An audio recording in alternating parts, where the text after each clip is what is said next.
Hello, everybody, and welcome back to What's the Obsession live chat and discussion.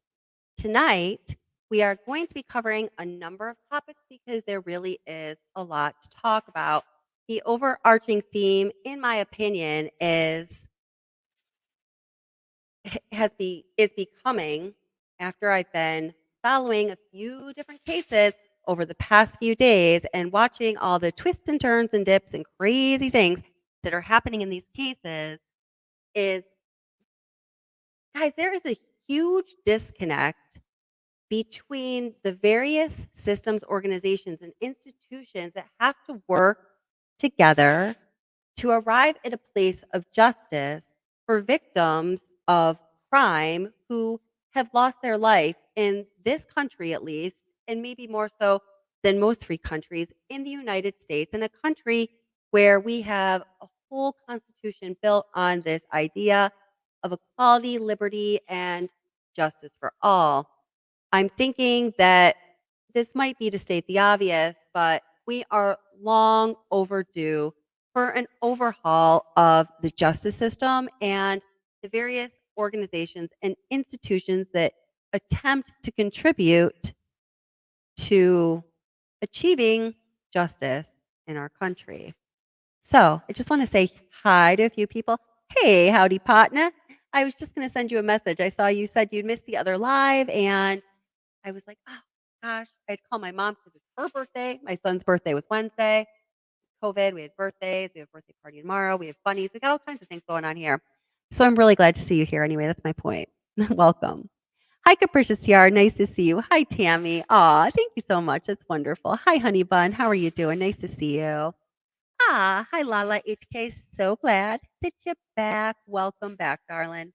Hi, Mia M. How are you? Always wonderful to see you, my friend. Hi, Becky S. How's it going? Welcome to What's the Obsession live stream chat and discussion. Kevin, I will triumph over my head injury, Pashnik. Kevin, come on. I hope that that's not mean spirited because but you're so funny. I love your new name every time you're here. It's awesome. Um, let's see. Oh, oh, that's cool. Talking about murals. When I lived in Philadelphia for 21 years, it is the city of murals. I don't know if allegedly is here, allegedly knows all about it. Particularly in the area where I lived for part of the time, where I actually bought a condo, still in Center City, but just inside South Philadelphia, just all throughout the city on the sides of buildings. Well, this occurs a lot in Fishtown too. All throughout the city, there will be these beautiful murals on the sides of buildings that reflect the art and culture in that area. It's really a beautiful thing. My son's father also, his profession, well, he's a contractor, but his thing is mosaic tiling murals, and he's extremely talented at that only. A little bit of bad blood. Hi, let's see. Koi Cho. I'm not going to say your name correctly, but I'm going to try it again later. Welcome.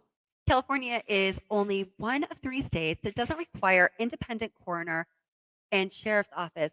That is such an interesting fact. Thank you for bringing that here. So if many of you know what she's referring to, if you don't, as we're looking at the Kiely Rodni case, we observe that there is one person, one set of DNA and chromosome mix that holds 3 important public servant offices in Truckee: coroner office, sheriff office, and some administrative office, and I don't remember exactly what it was. It's in the county clerk's office. I can't remember. If someone knows, go ahead and clarify that. And the only thing that I knew about that was, well, obviously it just seems wrong. There's a clear conflict of interest, but I know in my own state, home state of New York, that is a completely illegal situation. So my dad was the assistant district attorney in the town I grew up in for a really long time and held some other offices. And my mother always worked in she was a sociologist, but she always worked in the county department, county services structure. I can't remember what it was called then. It's called something a little different right now. Anyhow, these are all public offices or public positions, that a person has, how you earn your money. Some people, it's your career. You can hold one and only one. Go ahead and pick one. Go for it. Hopefully, you're good at it because not a lot of people working for the public are good at what they do, it seems, especially these days. But more than one, no, not good. So that's a really great fact. Thank you for that. I had no idea it was only one of 3 states. Wow. Hi, Cheyenne. Welcome back. I'm glad you're here. Hi, allegedly, my darling. How are you? Always happy you're here. You're just so wonderful. Um, Mr. Sub here in New York. Who's Mr. Sub? I don't know. It's funny, allegedly. I just realized that we both lived in Philadelphia and upstate New York.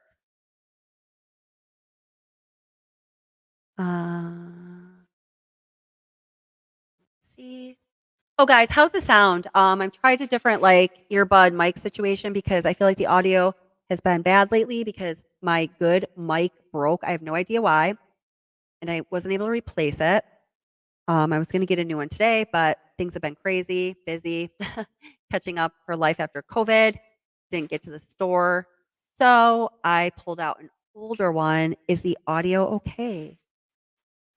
Because we had a couple other people, we're going to get started. There's a lot to talk about.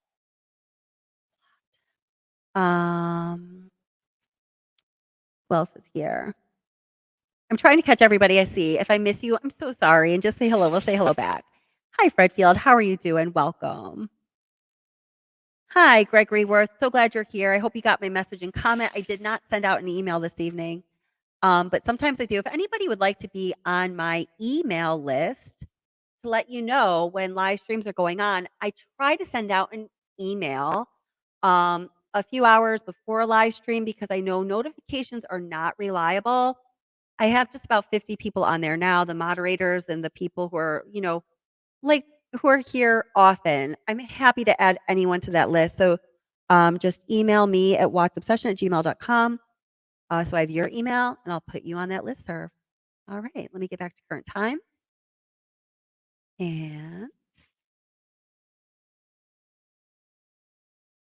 hi, Tony. Welcome. How are you doing? Hi, Double R. Great to see you. Hi, Utter Nutter. Wonderful moderator. Love you, sweetheart. Thank you for being here as always. Welcome, Charlotte Green. Hi, DD Moon. How's it going? Welcome. Hi, John McSmith. I just get so happy to see you. John McSmith used to be my friend, my nemesis, but now he's just my dear friend. Hi, Kiki Ray. How's it going? Welcome. Manioc. Oh, yes, Manioc does have beautiful murals. Speaking of Manioc, that's actually I was talking about my son's father, who's the mosaic tile muralist. He did live, and still does live in Manioc. Cool. Love Manioc. Oh, there was a restaurant I used to go frequent often for drinks and dinner a long time ago. I just used to love there. There's tons of great ones, but Sonoma.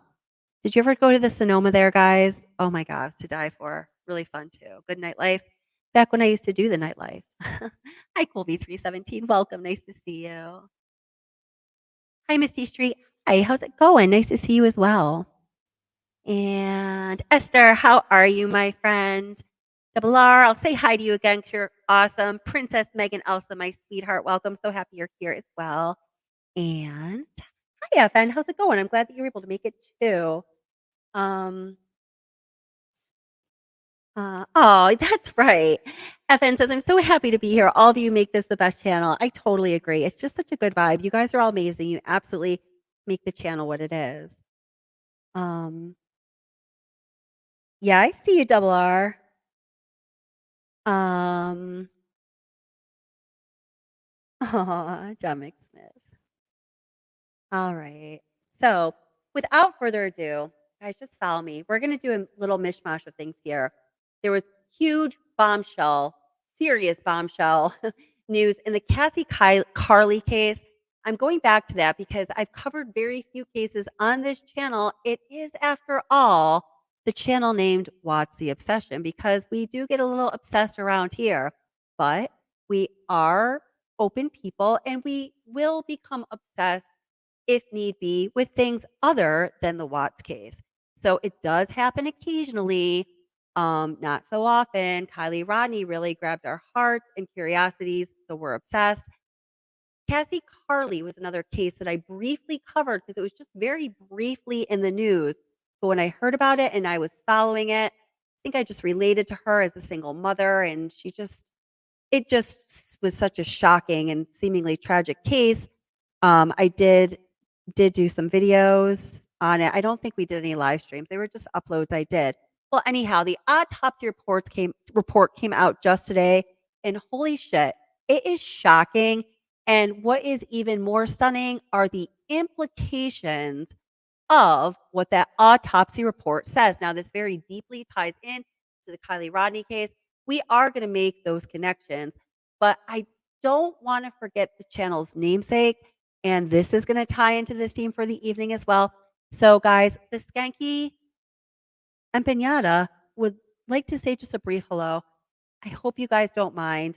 I know she's kind of nasty and not always welcome, but she just wants to send you out a message for probably like 4 minutes, okay?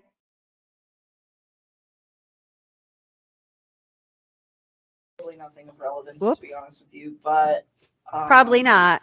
usually he talks to me when he's like down in the basement.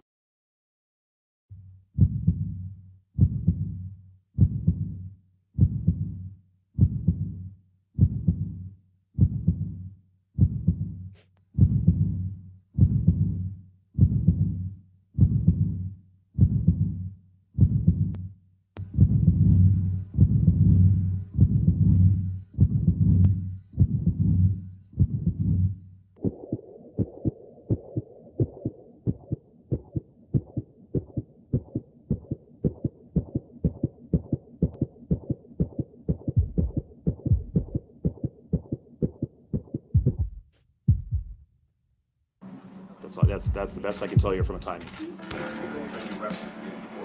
give us a better idea of her role in the investigation, how forthcoming she was and how she helped? She originally came forward and spoke to investigators on her own volition.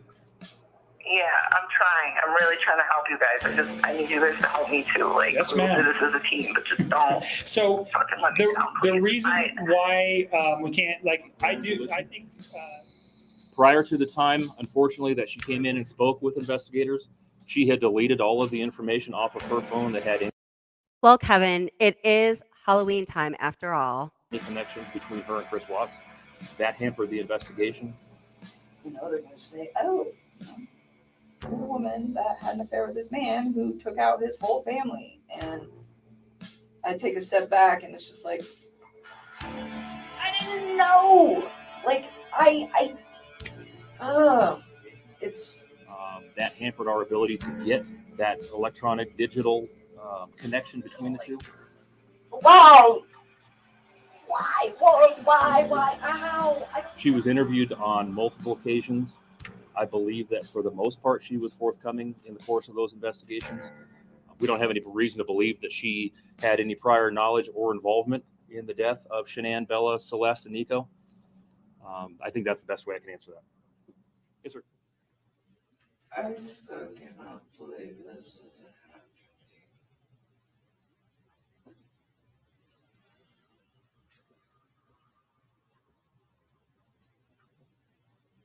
I still cannot believe this is happening.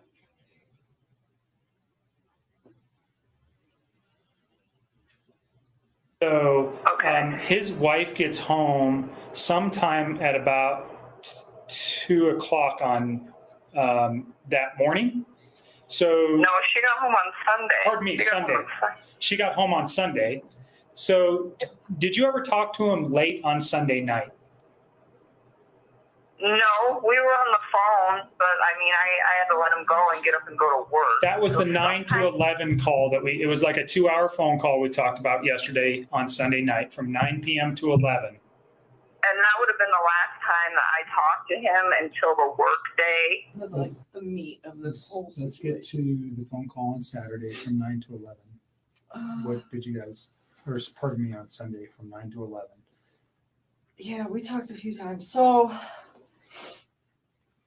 Sunday, I think so. I need to think. I can't even think. Take a couple breaths and take a second. Sunday night. I don't even know. I don't think I was like concerned about anything at that point. You guys had had a nice meal the night before. You knew his wife was probably coming home late that evening. Oh, you know what? I still don't remember what we talked about. I honestly, we talk about so much random stuff. It's so hard to pinpoint some of these things. I don't remember what we talked about. I do remember that was a long phone conversation that we probably talked about all sorts of stuff. One thing I do remember though, that I didn't remember earlier when I was talking to Mark. So this is where I'm starting to remember little bits and pieces. I don't remember. Yeah, I know. So the phone conversation, I don't remember what was in the phone conversation. Probably nothing of relevance, to be honest with you. But usually he talks to me when he's down in the basement in his bed before he goes to bed and before I go to bed. And I could hear the TV on, which I thought was kind of weird. I didn't ask him. I just heard it in the background. And I remember thinking, and it was right before we got off the phone, I was like, why the hell is he up? And there's no TV downstairs. So I was like, well, maybe, I don't know. No TV in the basement where he usually calls you from. Yeah. And I don't know how many TVs they have. I've never been in their bedroom. I went upstairs once and it was to their little playroom. And I just looked at it and I was like, that's super cute that your girls have books. And that was it. And other than that, I have never been in any of those rooms in that upstairs. To me, it was just you don't know, ever. I had no, so I don't know if he has any other TVs. I'm assuming by how much other nice stuff they have in their house, it wouldn't surprise me. So I'm not quite sure what room he was in at that point. But I just remember hearing the TV and I was like, it was just weird to me because I was like, why are you watching TV right now? It is super late.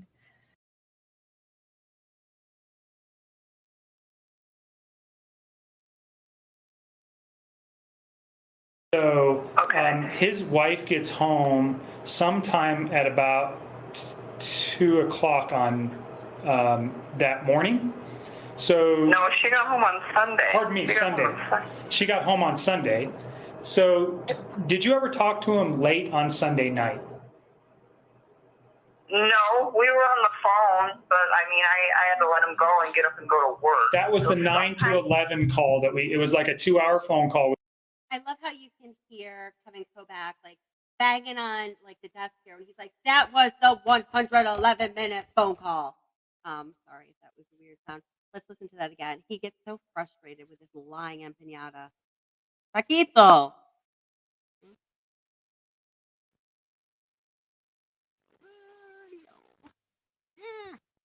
I gotta get him out. Sorry. Good enough. But I just remember hearing the TV and I was like, it was just weird to me because I was like, why are you watching TV right now? It is super late. Oh, you just contradicted yourself. Surprise, surprise.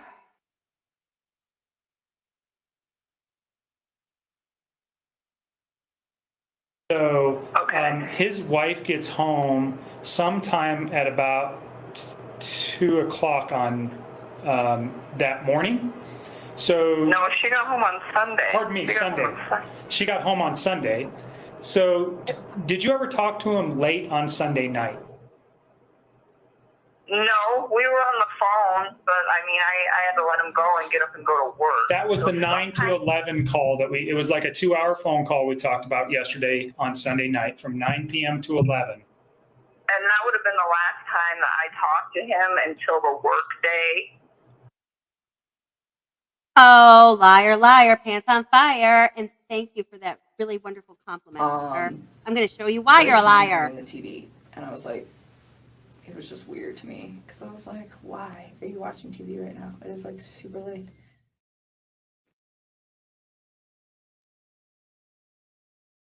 Okay, guys. So, oh gosh. Well, how does this tie into the Kiely Rodni case and all others? Well, in a lot of different ways.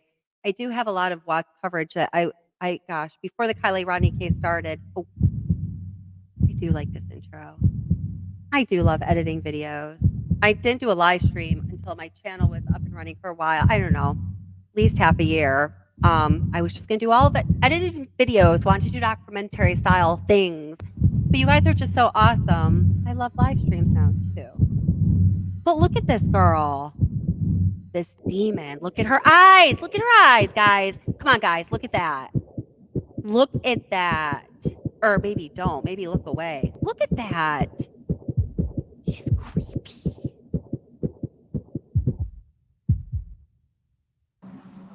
That's the best I can tell you from a timing. You referenced it before. Can you give us a better idea of her role in the All right, investigation? so, How forthcoming she was about Gino? She originally came forward and spoke to investigators on her own volition. Yeah, not exactly though. Oh goodness gracious. Hi everybody that's come into chat. Hi Sarah T, and some other people. I can't find everyone now, but welcome. I'm so glad all of you guys are here. Just want to go back to a couple comments I had starred. So how does this all tie together? So someone made a comment saying that, I mean, it ties together in a lot of ways, but here are some of the things that I think about when I'm, looking into doing research, watching material on, talking with you guys about these various cases. The ones that, in my opinion, and the opinion of many of you as well, or maybe some of you are undecided, or maybe you don't agree, and that's cool too. But in my opinion, at least I'll speak for myself, cases in which there is some kind of corruption and or corrosion and or lack of competency in the way the case was investigated and or prosecuted or not prosecuted or handled in general, right?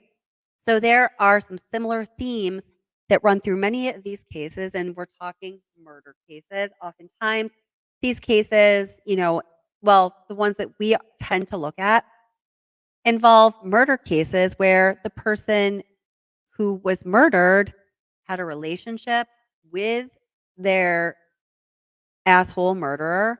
And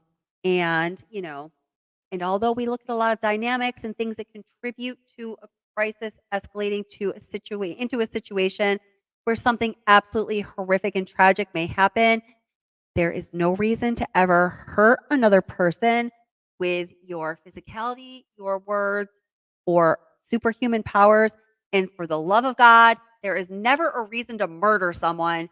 So all you commenters out there who just can't wait to find the opportunity to tell me that I'm making excuses for people being murdered, I just want to put that blanket statement out there and you can shove it up your empanada.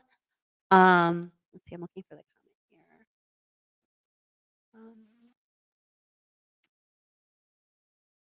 Oh, awesome. Hey, well, I'm so glad you're able to make it tonight. I'm glad. And anybody else who's here for the first time, our special guest, welcome. And I know we're also happy that you're here. It's always such a great community in this chat. Great environment. So anyway, I can't find the comment, but one of you said, or maybe a couple of you did, that the way that she talks and the way that she lies, well, I read a couple different comments. You saw similarities between Nicole Kessinger and Lindsay, Kylie's mother, when she spoke. And then some of you mentioned similarities between Nicole Kessinger and Sami when she spoke. There is, I've made some points in videos and in discussions, and you guys have as well, from, people that have kind of a professional experience or perspective to lend to the topic, but you don't need that. We know intuitively when people are being honest with us. We know when people are sincere. The intuitive intelligence that we all have and don't tap into as frequently as we ought to is very powerful. And there's just this knowing. So I think that's why we do see these similarities. Yeah.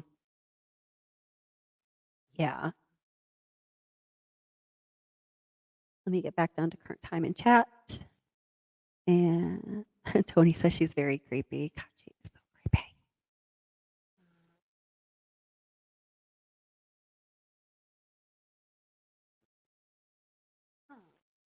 Hi, how are you? Now, who are you talking about here? This is an interesting comment. Welcome to What's the Obsession Chat and Discussion. So glad you're here. Primrose Eden Revelation. Did I say that right? That looks like a very cool channel name. I think I need to read that again and make sure I'm reading it right. But anyway, welcome. Says, I think she was cruelly disposed by a jealous person. It just keeps coming up in my spirit. Hmm. So you said, so is Sami cleared? Goodness. Is Sami cleared? Well, is Sami cleared? Gosh. It kind of pains me to say it, but it sounds like after Nevada County Sheriff's Office released their final report on the investigation into Kiely Rodni's disappearance and murder, and they determined it to be an accidental death by drowning with no indications of foul play, and that was their final report. They essentially closed the case. So the question is, was Sami cleared? I'm having a hard time saying it, but I guess by virtue of what I just told you, I guess in the eyes of the law at this point, she was. There was that interesting point in the Kiely Rodni case when we saw that Jagger was cleared and Sami was not. And I think that is really important thing to look at. There's a reason that happened, right?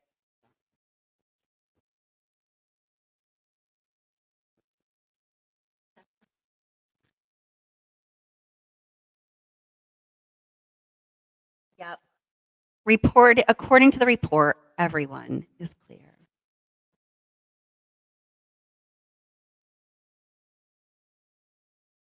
Esther says, sadly, that's unlikely unless someone will, like an eyewitness or perpetrator, comes forward and is willing to testify. Okay, so let's start to talk about that.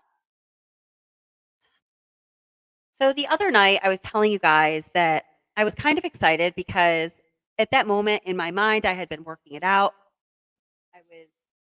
There was lots of working out that was done, and then I was starting to create a video about it. That I had an actual theory on what happened in the Kiely Rodni case. Now, for those of you who are new to the channel, I am not one to theorize, casually in discussion for the purpose of exchanging ideas and information when the truth is not clear or the truth is intentionally obfuscated or covered up. And it's important to find the truth. I'm happy to theorize in like that way. But as far as me, myself, or the channel, putting out theories about, horrific crimes, I really prefer to stay fact-based, evidence, evidence substantiated, data-driven, all of those things. So creating theories is kind of not my nature. So it was a really big deal when I was like, I do have a theory on the Kiely Rodni case. I started putting it together and I was like, oh my God, I think I know, well, not exactly what happened, but I felt like I had a really clear picture of why a lot of the inconsistencies existed and probably what it was that happened to Kiely. Now, I am going to share that with you, but I need to tell you that I'm thinking a little differently of it now. So this is how I am with theories. I can't really commit to one unless there are those hard evidence-based facts standing behind it. And because we are not being given all of the information, we can't really do that at no fault of our own, right? So I was actually watching a video from Michelle After Dark. So there's Michelle After Dark and Michelle Walks. I'm sure a lot of you watch those channels. She is brilliant. She is wonderful. I love her. I trust her more than probably almost any other YouTube creator, maybe the most of all YouTube creators who cover true crime, other than myself, of course, because I trust myself in delivering accurate information and making corrections when I need to because, hey, I'm wrong sometimes. Imagine that. So when I was watching Michelle After Dark, it just came on this morning while I was getting ready. I had the television on. YouTube was just running, doing the auto whatever thing it does. So she was discussing how it is possible, and it pains me to say this, it's hard for me to look at things this way, but I am willing to go here if I'm eventually convinced that this is what's up.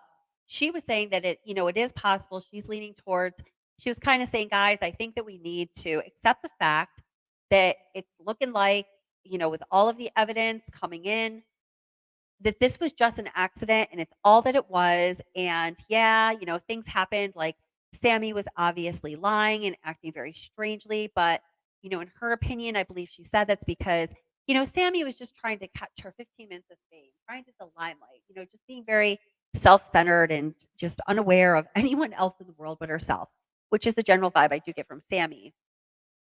Because I trust Michelle after dark, or Michelle walks, so very much, when she does say something, I really consider it and I take it into consideration, even if I don't initially agree with it. So that was weighing on my mind all day today, which sort of tempered my excitement over my theory. The theory, one of those theories that I never actually have because I just don't go there because I want all the evidence and all the facts.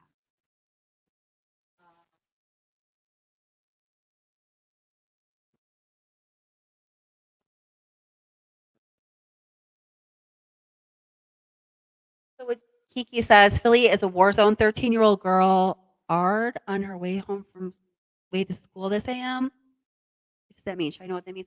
Well, interesting. I live in upstate New York in country like Bumblefuck town. And just today, I got a notification on my phone that, and actually my place of business is also was very affected. I'm a behavioral therapist, work with students. Our local hospital and the school next to it were on lockdown because there was a shooting victim taken to that hospital. And interestingly enough that you just said that, because there's never shooting victims around here, it was a 13-year-old girl in the neighboring town. My God, I've been praying for her, but I haven't even had a chance to look into what happened. So hopefully she's okay. And hopefully the 13-year-old girl you're referring to is okay as well. Oh, hey, Double Rainbows. Thank you so much. I appreciate that. Yeah. NK and Sami. Yeah. What a pair. Ooh. Hi, Kurt Stacy. How are you? So happy to see you. Kurt says, hello, it was the obsession and everyone. Looking forward to tonight's discussion. Somewhat informed on this case, but learning more. Are you talking about Kiely Rodni? Yeah, you're a good learner, Kurt. I'm always so happy when you're here.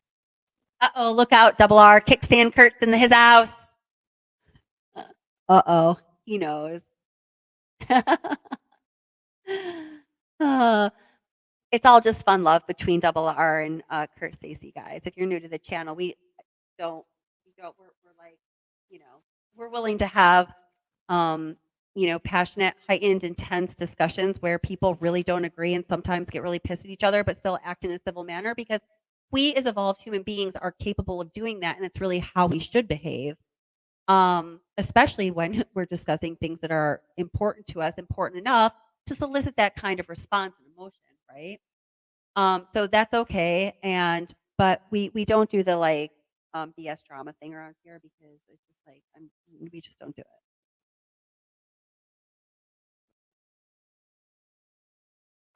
Precious TR says, I thought it was just an autopsy report, not a police report.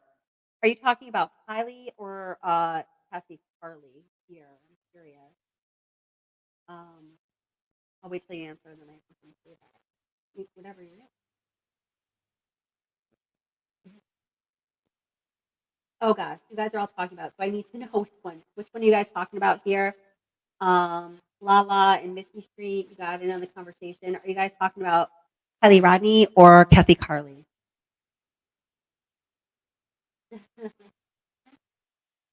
Yes, I found exactly. It's the only way to actually learn anything if you ask me. Totally, 100%. Oh, my mic is cutting in and out. All right, sorry. You don't want that to happen, so.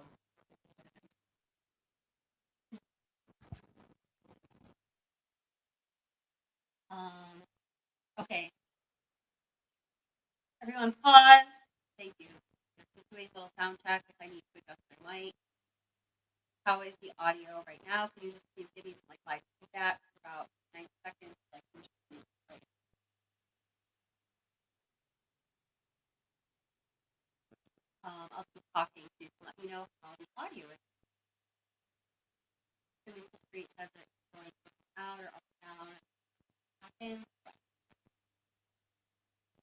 on. Yep. How's the audio?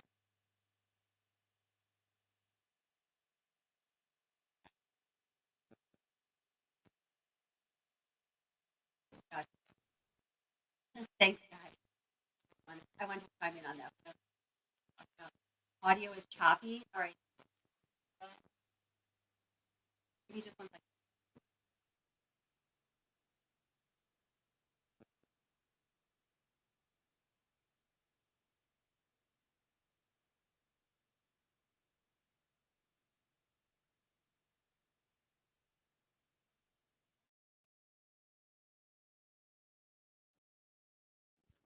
Let me just something here.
Can you guys hear me now?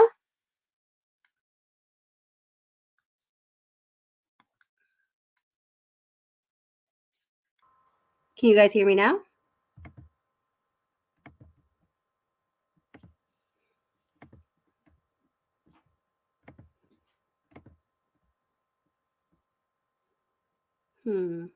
No, yes, no. Oh my God, you're killing me. Okay. So you can hear me now. Is that correct? No, yes, no. Obviously, duh, allegedly. You can be, oh my God.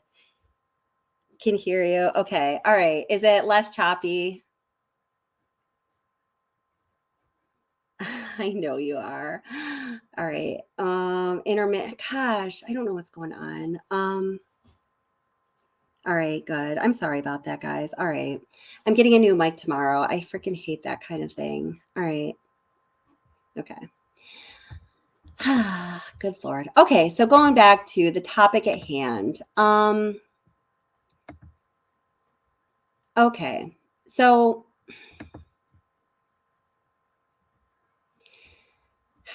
regarding the Kiely Rodni case, there is definitely enough evidence for me to say that Kiely, I absolutely positively believe that Kiely was in the car that was captured on the fire cameras. And I do believe that there is a legitimate, authentic version of the fire camera footage. I do not personally believe that it was all manufactured for the purpose of I don't know what, and I believe that although we don't know too much of the details, that we do see the headlights of Kiely Rodni's car. We do see that car horrifically going into Prosser Lake Reservoir, and we see that car going under. Now, I'm interested in knowing how many of you agree that those facts have been established through the release of that fire camera video alone, or that fire camera video and perhaps, in combination with some other things that we know about the case. Oh wait, hold it just 1 second. I'm talking to myself, but I need to do that for a minute so I can get this right here.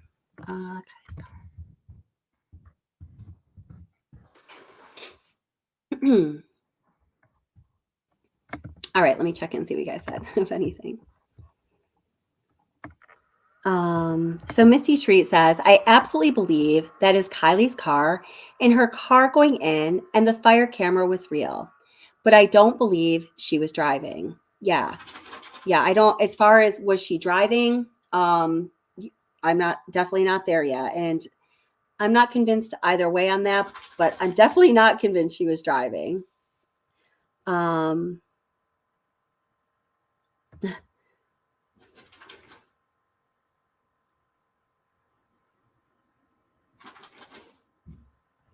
Tammy says, I don't know if it's a general statement, but I don't trust a lot of the info put out there.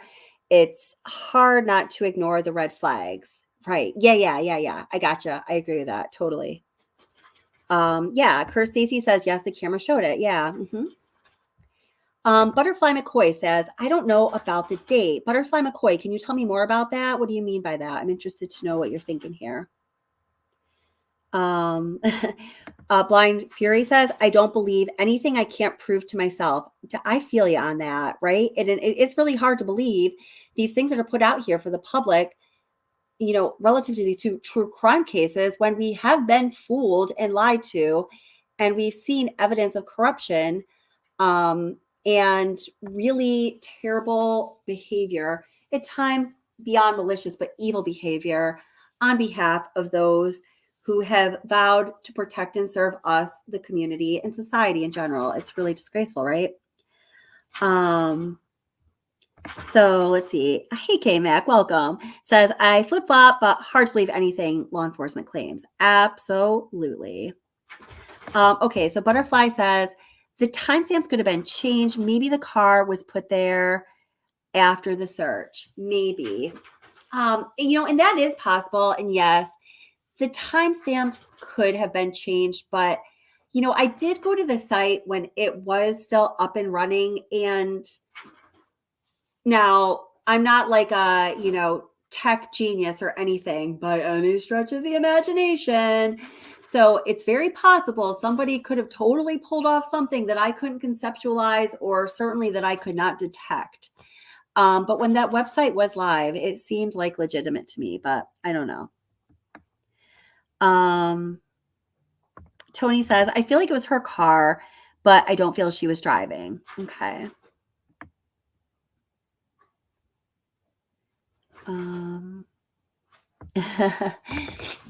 Double Rainbow says, I don't know what to believe. I just know what I disbelieve, which is the autopsy reports and all that accompanies it. Yep. Yeah, dead passenger not driving. Okay. Allegedly says, most cars sink around the 30-second mark, hence why people can't get out. This took about a minute. She would have had time to get out. This took about a minute. So allegedly, I guess the question I would ask on that, and now I did do some calculations and I crunched some numbers, and one thing that I did figure out, I think with some relative accuracy, and you're going to let me know what you think, is the distance the cars were from Kylie's cars, those ones that were right around that area when Kylie's car went into Prosser Lake Reservoir and submerged into the water. I think I have it figured out. And the distance, guys, is not very far at all. And when I do share with you the information of that calculation, I do need to, again, give Michelle After Dark some credit because she calculated the approximate speed of Kylie's car as it approached Prosser Creek Reservoir. So instead of doing all of that work over again, because the measurements and the calculations that I did do were a little bit challenging just to figure out the way to be most accurate. So I just used her 11 miles an hour, which, you know, certainly has a margin of error as the speed, because, you know, as I mentioned, I very much trust her work. And so that's that. Okay, so let's take a look at that footage anyway.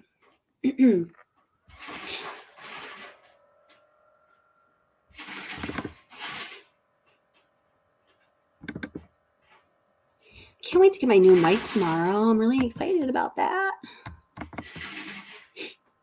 Why aren't you opening?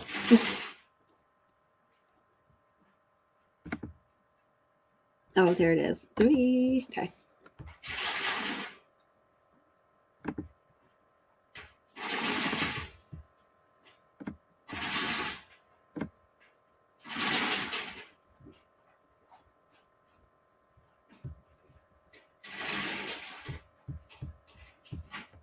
You know what? Hold it. I want to get a, well,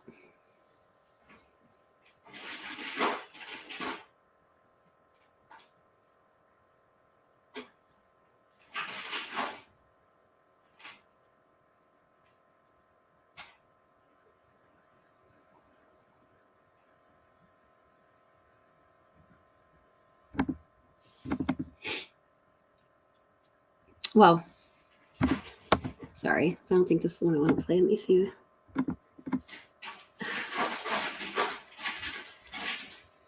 Wait a minute. Hold it. I want to find, okay, I have one that has a really good overlay. Just give me 1 second here. So actually, you know what? Let me bring this into the stream. I'm going to bring it into the stream without,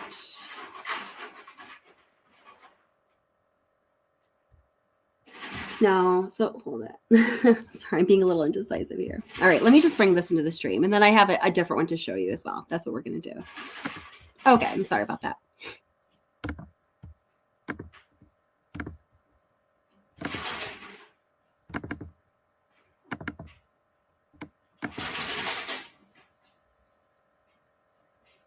Okay, so I'm not going to talk for just a moment. Just give me a second. I'm just going to play this, okay?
All right, just 1 second. Oh my gosh.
All right. Well, I'm finding that.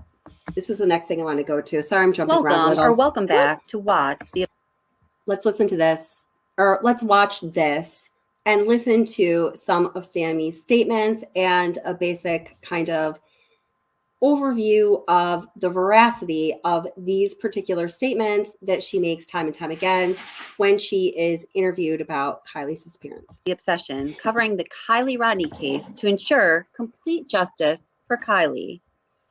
So I've been staying away from doing this video, but I just can't help it. Every time I watch a video of Sami Smith, a video that is recorded looking at her pretty much, head on, I notice this pattern time and time again. Now, the reason I tried to stay away from making this video is these eye movements connected to truthfulness versus deception can be oversimplified and overgeneralized, in which case, of course, they're not really going to mean anything. Some of you might know this about me. I'm a behavioral therapist using several different methods of analyzing behavior when I'm working with students and other people in a therapeutic setting. So this is something that's known to be true. It's evidence-based, it's tried and true. And here's the key, guys. When you're watching someone speak, when you notice the behavior or the action or the tendency, and it happens time and time again, it's replicated across settings over time, it's becoming a pattern itself, then, according to behavioral analysis, the behavior or the nonverbal cue, movement, whatever it may be, takes on meaning. Now, I just want to clarify what over time and across settings means. Over time doesn't mean to be, it doesn't have to be over several years or even several months, depending on the situation. It can be Sorry about that. another occurrence of analyzing someone. Across settings just means that you've observed this non-verbal indicator in a person in more than one setting, essentially. So the interview footage we have of Sami Smith meets the criteria of over time and across settings. So what we are looking at here is the movement of the eyes. And I'm just going to stick to looking up to the right or up to the left, okay? Because those are the clearest indicators that we're going to see in a person, generally speaking. So when a person looks up into their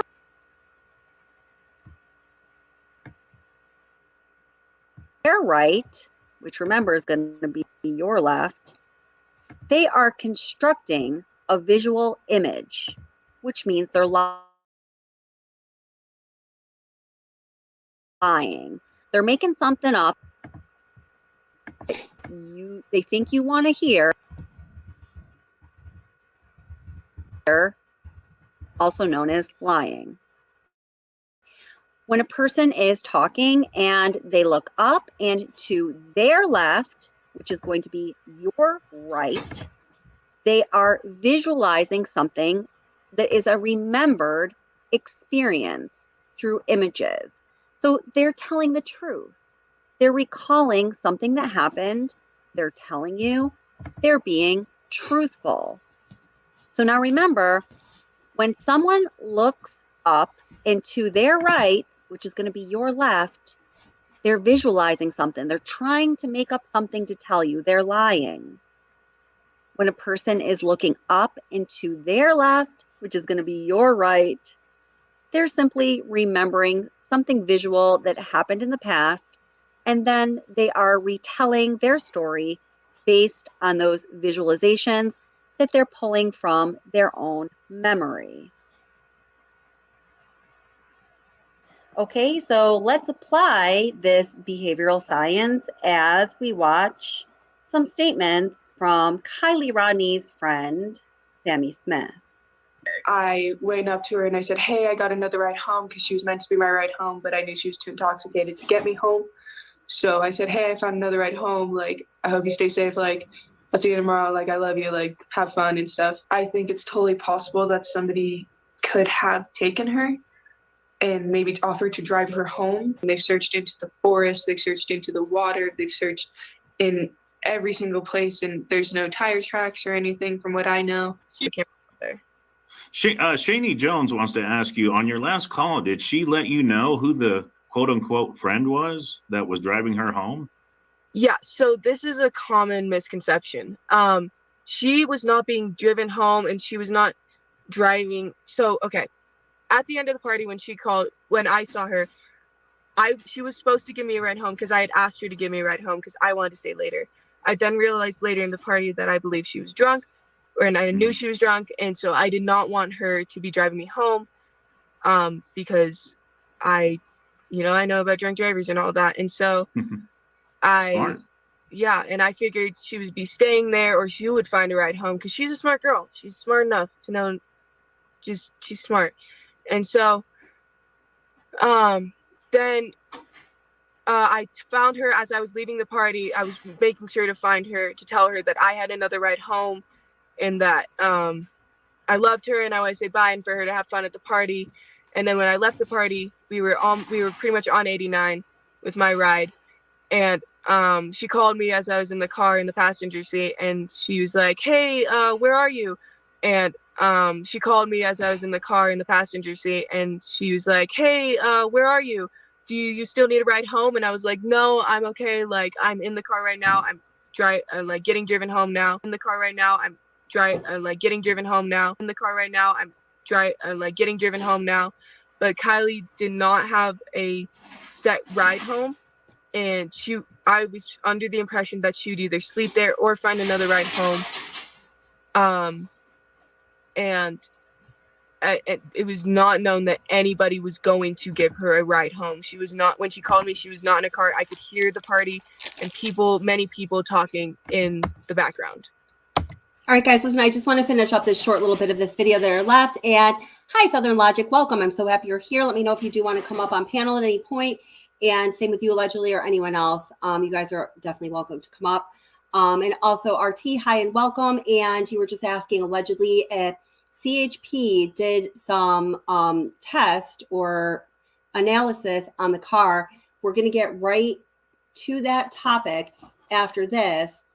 And I want to tell you guys the response that CHP has given at least one channel, Plunder. If you guys haven't seen it yet, they're refusing to release the information on the tests and the analysis that they did on the scene in Kiely Rodni's car. And I'll tell you why that is in a minute. And then I will let you know some of the calculations that I had to do from this video that we can see, which obviously is nearly not as good as being professionals who do this regularly and being on the actual physical, real life, global spatial terrain scene. But since they aren't giving us that basic information, data, and result of calculation, I was able to do just a little bit for us. And I'm going to show you how you can do calculations to determine some of the things that are not now being released to us. Now that I do know they are not releasing the information to us, right back to all of that in about 90 seconds. Oh, wow. If there's anything you could say to Sami right now, what would you say to her? It's Kiely, just by the way, but if Kylie's out there watching I'm sorry, Kiely, I apologize. I just, my mind's going 1,000 miles an hour. It's just, this is very. So guys, what I found in almost all of the interview footage of Sami Smith, where the camera is looking at her from a front view head on, Sami looks up and to her right or my left, indicating that she's making up images, making up things that she's going to say, indicating that she might probably be lying when she talks about that phone call or that interaction that Kiely had told her she was going to stay there. Sami getting a ride home. No, I'm going to be getting a different ride home. Didn't want to get a ride home with Kiely. That whole interaction, that whole storyline involving whether or not Sami was going to get a ride home with Kiely, and she didn't. And whatever it is she did that wasn't a ride home with Kiely, but with someone else, we still don't know what that is. That whole piece of Sami's storyline based on this behavioral science, to me, indicates clear deception. Then I found her as I was leaving the party. I was making sure to find her to tell her that I had another ride home and that I loved her and I wanted to say bye and for her to have fun at the party. And then when I left the party, we were pretty much, I went up to her and I said, hey, I got another ride home, because she was meant to be my ride home, but I knew she was too intoxicated to get me home. So I said, hey, I found another ride home. Like, I hope you stay safe. Like, I'll see you tomorrow. Like, I love you. Like, have fun and stuff. Yeah. Wow. So, just pause this here. Actually, get rid of that there. Welcome back to not the not Obsession, again, covering baby, the not again. What? Oh, why is it still doing that? Hold up. Yikes, man! The COVID's gotten to me. Now, first of all, welcome again, Southern Logic. I'd love for you to come up if you have anything you'd like to talk about. And thank you so much for the super chat at the scene with Haley V. Honey, listen, I have such a hard time. Did you do your YouTube handle? Because I don't know if it's the quotation marks in your channel's name. I can never tag you on anything, and I've been trying to. So I just want you to know, when I tag like other channels that are covering this case and you're not tagged, that's the only reason why. But I try every time. And I would love for you to come up. In fact, guys, I'm going to drop the link here in chat. And Southern Logic, Haley, anyone who'd like to come up, Kurt Stacy, please do. All right, there we go. That.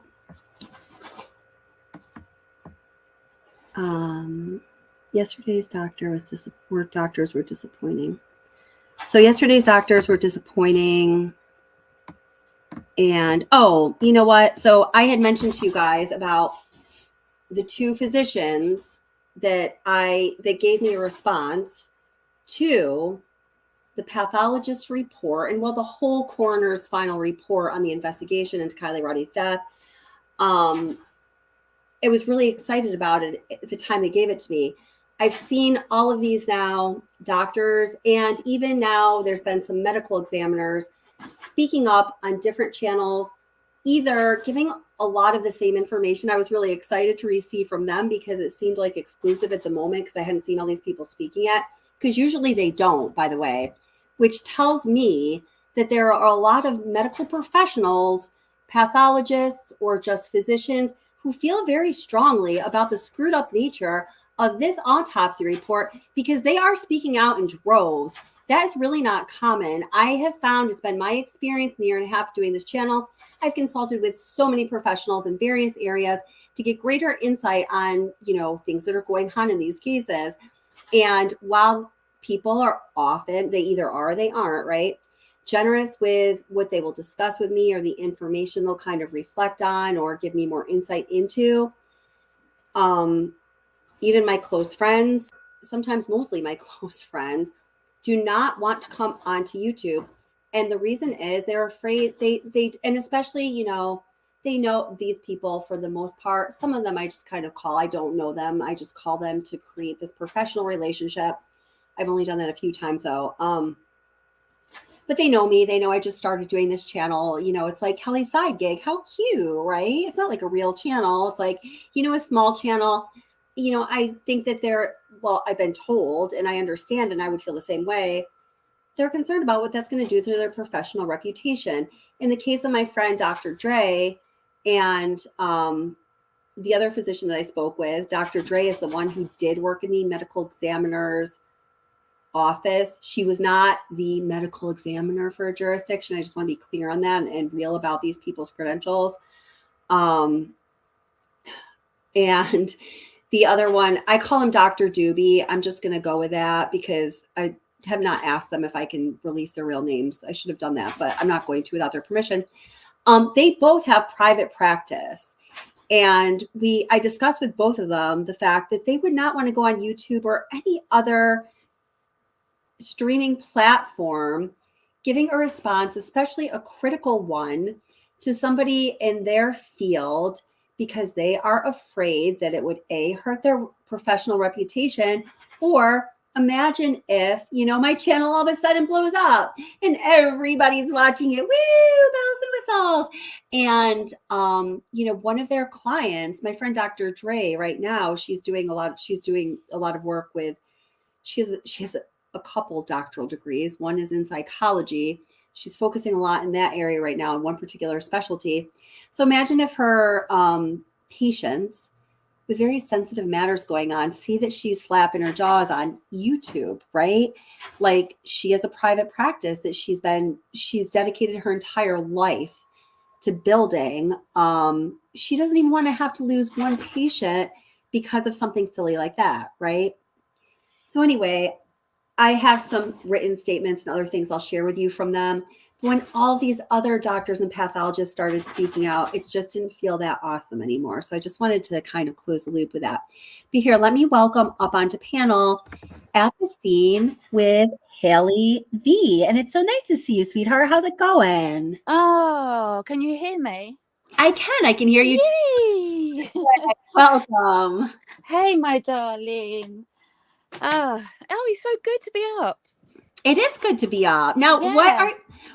it's good to have you up. What are some of your, can you summarize some of your main thoughts on this case? I know you've been following it closely as well. It's hard to do, right? Yeah. It just becomes, as it's gone on, it's become, again, I mean, after the Watts, with the Watts case, I'm thinking, this couldn't get any more complex, but it has got that complex. It has become that. As it's gone on, and especially after the autopsy findings, I just found that I had so many more questions than answers. Yeah. Yes, and absolutely. Really worryingly so, yeah. I mean, God, where do you start? Yeah, no, where do you start? So let me ask some specific questions. So first of all, do you think, and let me bring this into the stream and kind of like play it while we're talking here. If I can, wait just one second. Well, here, let me ask you some questions as we're doing that, because it's good to fill the silence while I'm trying to work out my tech issues. Absolutely. So my computer, you probably heard this, for those of you that don't know, my computer was hacked into 3 or 4 weeks ago. Yeah. While it was during the time when I was heavily covering the Kiely Rodni case.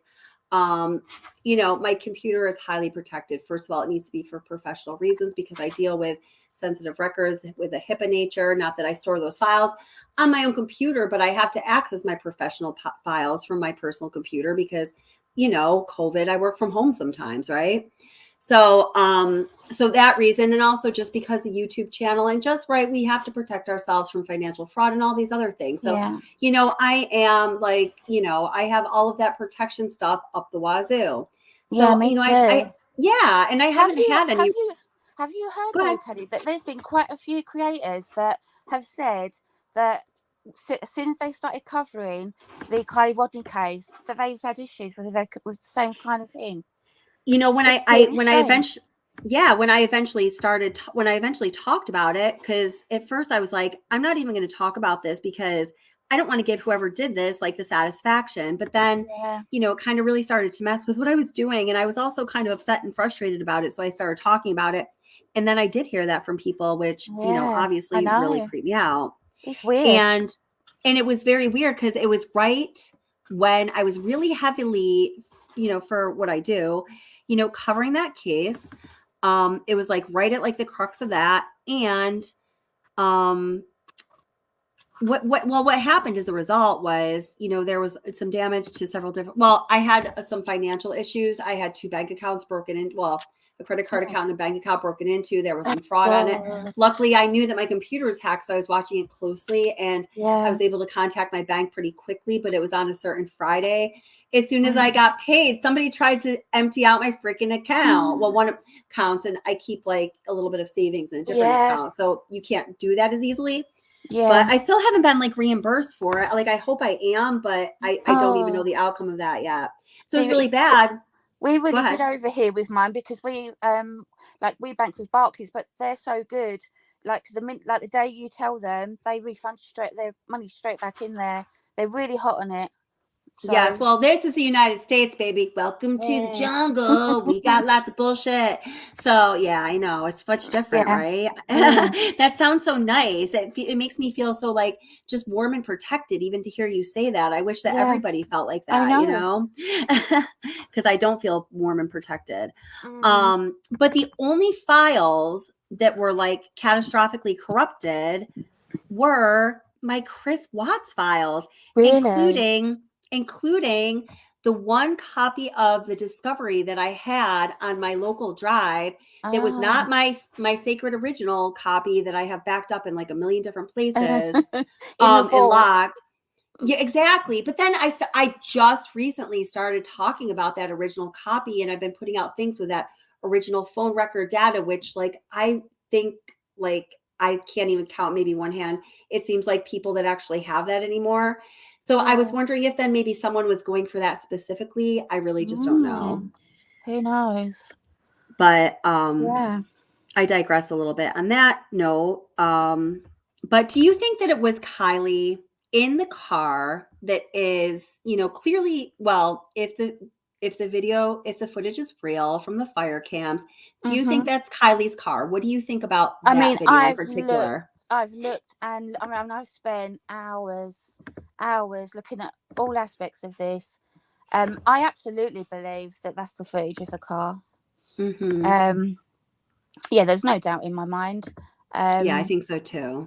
Yeah. But then it brings up the issues of the sheriffs. They knew those cameras were there. Why would they not? It was almost like, it wasn't that difficult, really, was it? Once people kind of realised that footage was available, and yet, Right. so it was just like another kind of mistake. So yeah. So to clarify, Right.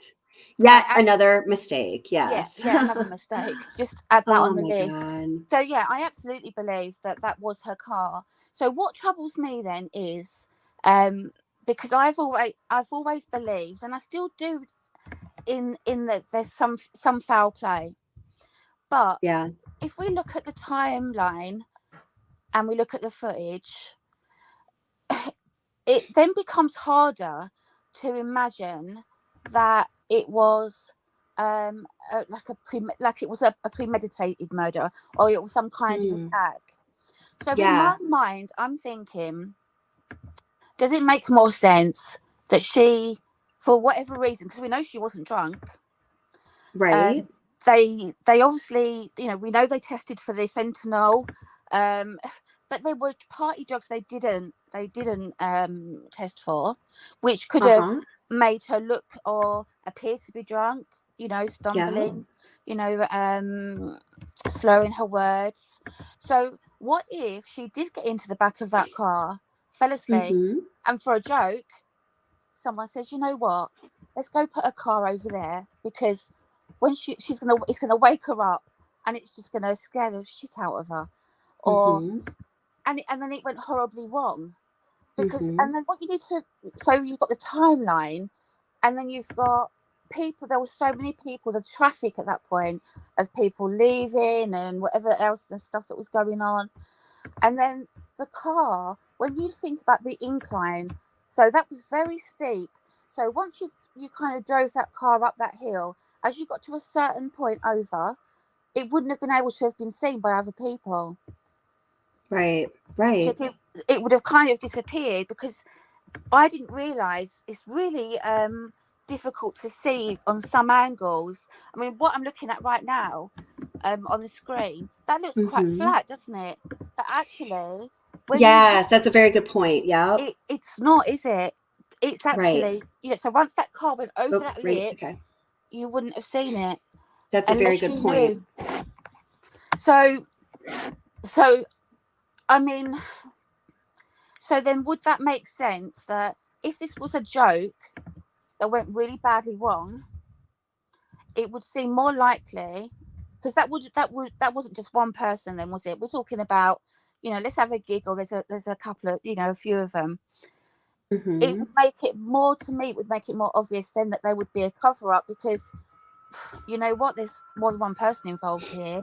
There's more than one kid's life that's involved here. We've got parents that are lawyers. It's a very small town. We've got, I don't know what the police are doing. I mean, if anyone can find Sheriff Moon, please. Right. Oh my God. No doubt. I no doubt. Oh my God. Go and deliver her back to the station, because she's needed. She was needed a long time ago. Yes, So, she was needed, like full effort and focus I mean, here, where please. is she? Yes. I've not seen her since. No. So I keep kind of going from, I mean, without a doubt, I don't, Sami, I mean, come on. I mean, it was, she just couldn't help herself, could she? She just couldn't help herself. Yeah. There's just so many aspects of it that to me are really, really strange.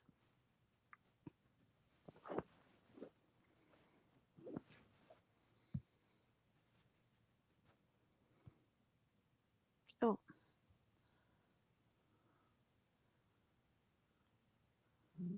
Have I been logged out?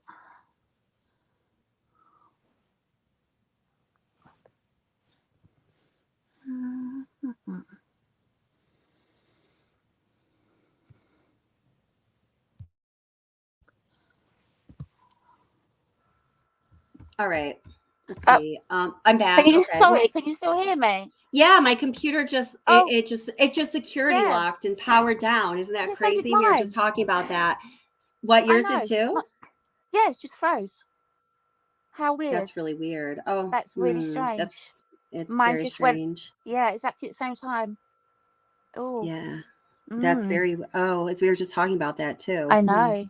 Yeah. Oh boy. Yeah. So, yeah, I mean, so what are your thoughts kind of when, has that kind of gone through your mind? Maybe a similar situation, or? Yeah, it has. So here, let me bring this back, try to bring this back into the stream. My gosh. Yeah, that was really weird. That was extremely weird. Okay. All right. What the heck? This is bizarre. I really wish. I think having her cremated was such a mistake. Having her what? Oh, Moon. Yeah, what a mistake. Because yeah, really that there needed to be a second opinion. Yeah. I feel.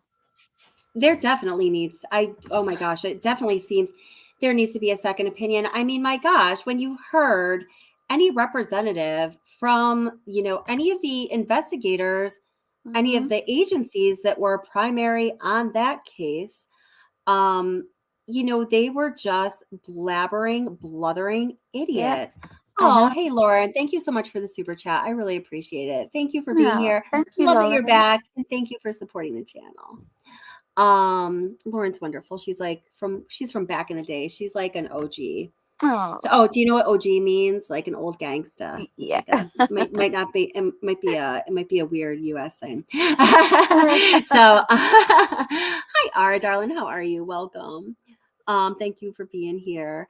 So, I understand everything that you were saying here. Now, I just also want to bring the point up that I just wanted to show the picture of the incline as you were just talking about it, because I think as we are watching this, fire cam footage, it is really critically important to think about that incline, because I know myself at times have been watching it without taking that into account. Mhm. And then when I do account for it, it really changes things. It really does. Because So when you're looking at the screen, how it is now, it looks so flat. And yes. it wasn't until I think it was I was watching somebody do the walkthrough. I think it was Werner, and then you saw that, and it was like, oh my god, it's Yes. almost like an illusion. Yes. Yeah, it is. It's there's this one like perspective of it. I'm really trying to find pictures of oh wait, let me see. Because it really shows you that, but it's exactly like what you're saying. It's a very steep gradient. It really it's like is. yeah, it's not like quite a drop off, but it is steep would be a proper word to describe that, like that shore where like the earth meets the water, and of course different water levels at different times of day, different times of year, but you know, we have a basic understanding of what it would have been like at that time when the car went into the lake. So when people are saying, when witnesses are saying, well, you know, someone must have seen it, when you think about her going over that lip, that car disappears before it even hits the water.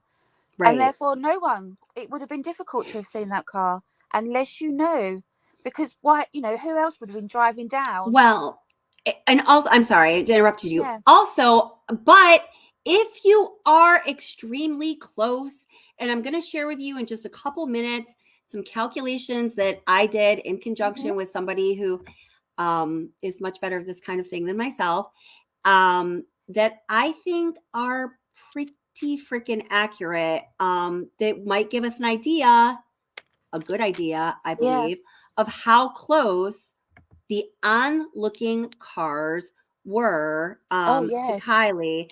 And I think it's pretty freaking crazy. Okay. So let me just get this picture up here of I That's can't gonna find be the one I can't find the one picture that shows the like little hill as well as I want it to. So I'm just gonna bring this one up. It doesn't do is what I want, but it's what I get. Well, it's a start. It's an idea. It'll give us an idea. Wait, just one second. Oops, I clicked the wrong one. Good gosh. I'm just getting over COVID. You do know that, right? I'm a kind of I a little bit know. depressed, I said like to bad you, COVID. I was sitting here in England thinking, oh my God, what's happened to Kelly? I'm like, how am I going to do a welfare check? Who do I phone? Nicole Atkinson, obviously. Oh, well, thank you for thinking of me. I know I really went MIA. Even like people I work with were like, dude, we thought that you were like, this is way too much responsibility. I'm pissing out. It's like, I would never do that. But like, because I couldn't even, I was too weak to even like contact people, you know? Do you know, I've had it twice. It's awful. It was, because I've two of my daughters, they work in the hospital. One of them is a pharmacist. Oh, God. And the other one, she makes chemo drugs in wow. production. So they worked all the way through. So obviously, unfortunately, I've got a big NHS bubble.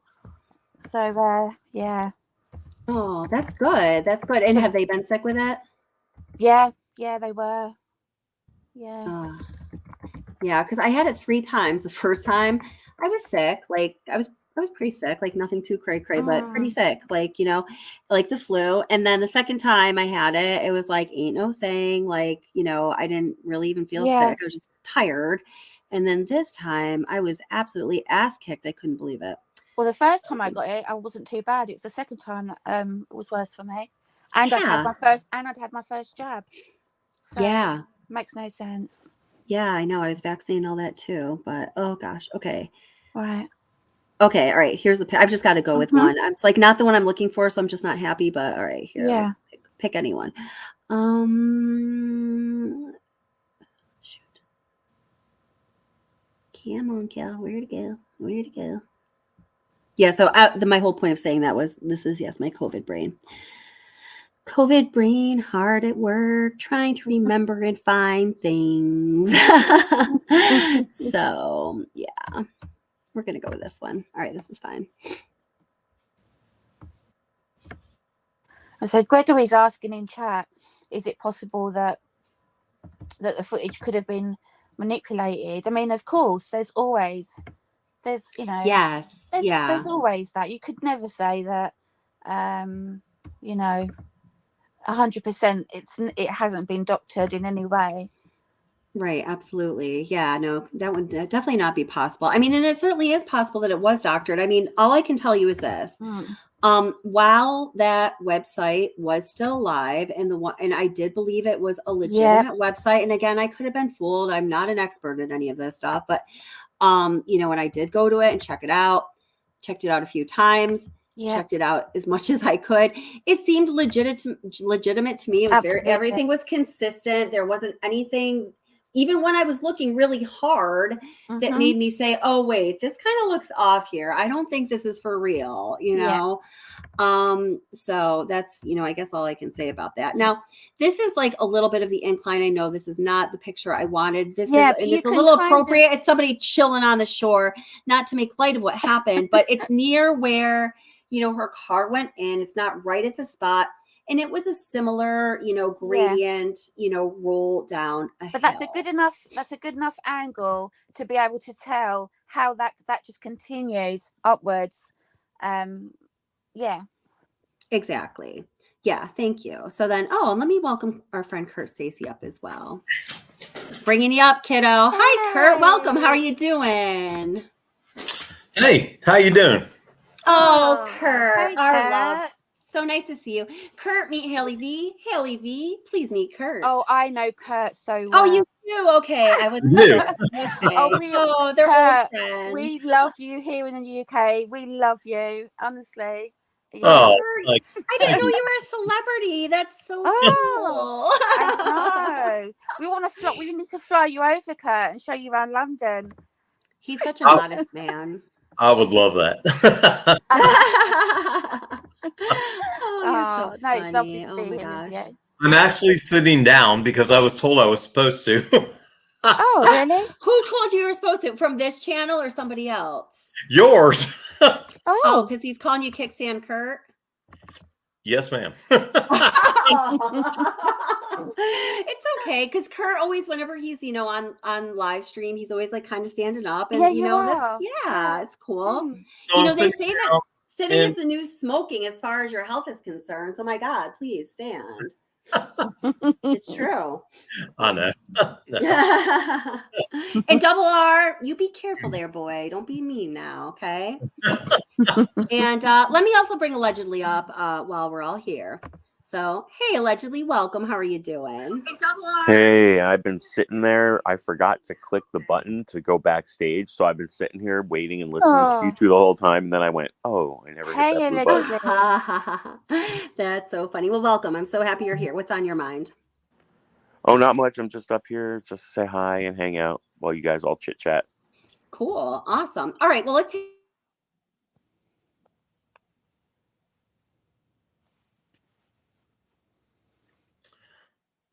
Here we go again with Kelly's.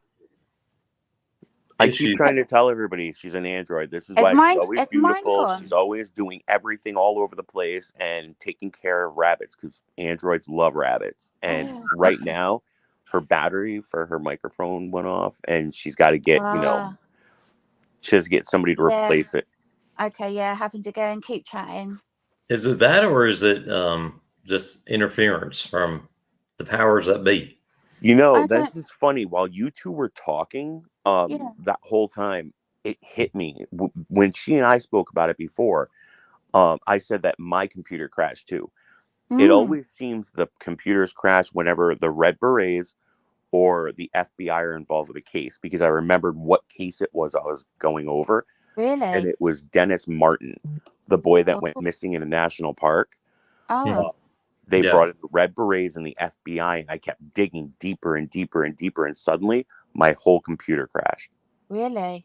Wow. And then with Kiely Rodni, I started experiencing the same thing that she started experiencing. I mentioned that in the live. I'm like, yeah, my phone keeps messing up. Laptop keeps messing up. I've heard so many creators say the same thing. Yeah. It's strange. Yes. It just seems that there's overseeing powers that don't want to have people having free speech and discussing things that disrupt something, you know. I mean, Kelly, especially, like, look, she's not even here anymore. I mean, where'd she go? Yeah, I know. So I mean, her especially, ever since her computer crashed, and I put in the chat that back when she first started talking about this case, her computer crashed, and all of a sudden, all her Watts files disappeared, and I was unsubscribed from the channel. Really? Yes, ma'am, I was. It was like I Wow. was getting her email messages about that she was going to be live, but I wasn't getting the YouTube notifications about that. Right. So I went in and looked, and I was unsubscribed. Everything that I had, I had been subscribed to her. I was following her, all that, and it all disappeared. So I'm just looking in chat. That's censorship at its best. And they're saying no sound. So What? In chat, they're saying no sound. So can you hear me? I can hear you. I can hear both of Maybe, you. It's yeah. just the chat that can't So hear us because I think it was her live feed. Okay. I got you. Allegedly, do you have your own channel? Yeah, this is the new channel I created just recently. Oh, it looks like Kelly's back. Yeah, I'm gonna look you up. Yeah. Oh, maybe not. I'm looking at my computer. I forgot I paused that. Wait a minute, panel. They don't have sound. If you see that. Okay, this is very bizarre. Yeah. I know. All night, she's been having technical problems with this chat, or not the chat, but I mean with this discussion. Yeah. And first she had the with her microphone and all that, and then she was sounding great, and then I don't know. Can you guys in chat hear us? Right. So no, what she's saying is that we can all hear each other, but chat can't hear us. Sorry, I'm using like 3 devices right now because I have chats coming in about the Debbie Collier stuff, and really? I'm letting this live. And so you're multitasking. all day, all night, and I'm also working on my next video. So yeah, do you know what? I've just finished editing, and like honestly, you wouldn't believe it. Like a really kind of weird. My channel, it's more about. I mean, I'm obsessed with crime. I have been for years and years.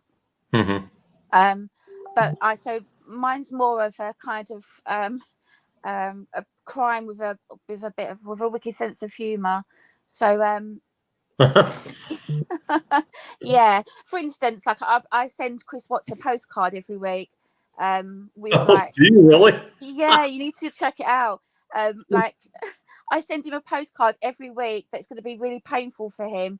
Never will I ever send any photographs of the girls or of Shanann or the friends. It's only directed at Chris. So like the second one I sent him, it was the postcard on the front, because he loves ribs. So I was like, look at this, Chris, like this is your favorite. I hope your mouth waters, you piece of shit. And I just send every week, I send him like a postcard, and so it's like it's more visual, I guess, with me. Good. Yeah.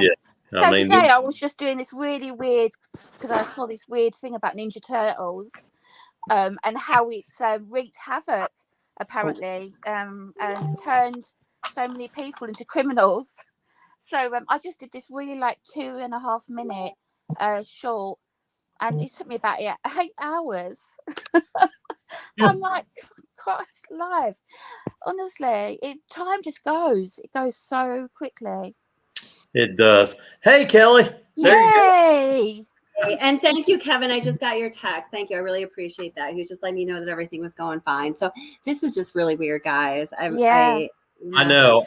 I was just telling everybody about how all this stuff started happening back when you were first doing this Kelly Rodni story, the Rodni story, and you were all your Watts files disappeared.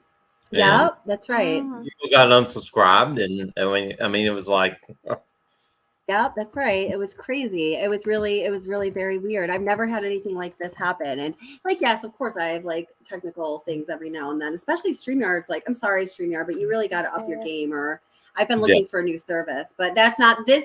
This is a separate problem from that though. Double R, I put the link in chat if you do want to come up. So you can't hear me, Mia M? I can hear you. Well, We can We can hear you, panel, just not Kelly. Who? Huh. That's freaking weird. Hold it. Gosh. I don't know. It looks like, let's see. We had a great conversation with allegedly and let's see. Oh wait, no, I can hear myself on my phone. Sorry. I was just kind of yeah, no, I heard you guys the whole time. I was able to hear you. Okay. I don't know what the heck happened. Oh, well, I think I was listening on my phone. But here, let me just bring up Double R really quick. Hey Double R, how you doing? Welcome. Yeah. How's it going? Pretty good. Hey, Double R. You got to turn off the stream in the background, honey. Are you trying to tell me what to do again? Yeah, I am. Yeah, I did. Proceed, please. Yeah, okay, very good. So what are your thoughts on this case? I'll kind of remember I said like 2 weeks ago, I thought it was over, but I guess you conspirators are now bringing your own computers into the game. It's pretty funny, but I can tell you if you change your DNS server, if you listen to me, you can change your DNS server and get rid of all your smart plugs and all this, like crowding up your 2.4, trying to jump over to your 5. Yeah. It's really okay. easy. Yeah, well, tell me what to do. Could you please No, but email you guys me? want to just keep going with the conspiracy shit, or? Well, okay, so all right, what is it? And I honestly, I'm sorry, I can't remember what you told me 2 weeks ago. That was right before I had COVID. Oh, and, no, I said it was like game over. Like I thought it was over with that. So why? I don't know. I just believed it, I guess. Wait, you believe what? What? I believe that it was over or whatever. But I think that we just need to wait till November 1st. No, but see, Really? the thing is, November 1st, the date of November 1st was when they were anticipating the coroner's final report and on the investigation was going to come out that would include the pathologist or the autopsy report, and also, those supplements from the crime scene investigators that were in there, although they were incomplete. So I think that all of that just came early. I don't think there is any more November 1st. No. I think pending, right? It wasn't.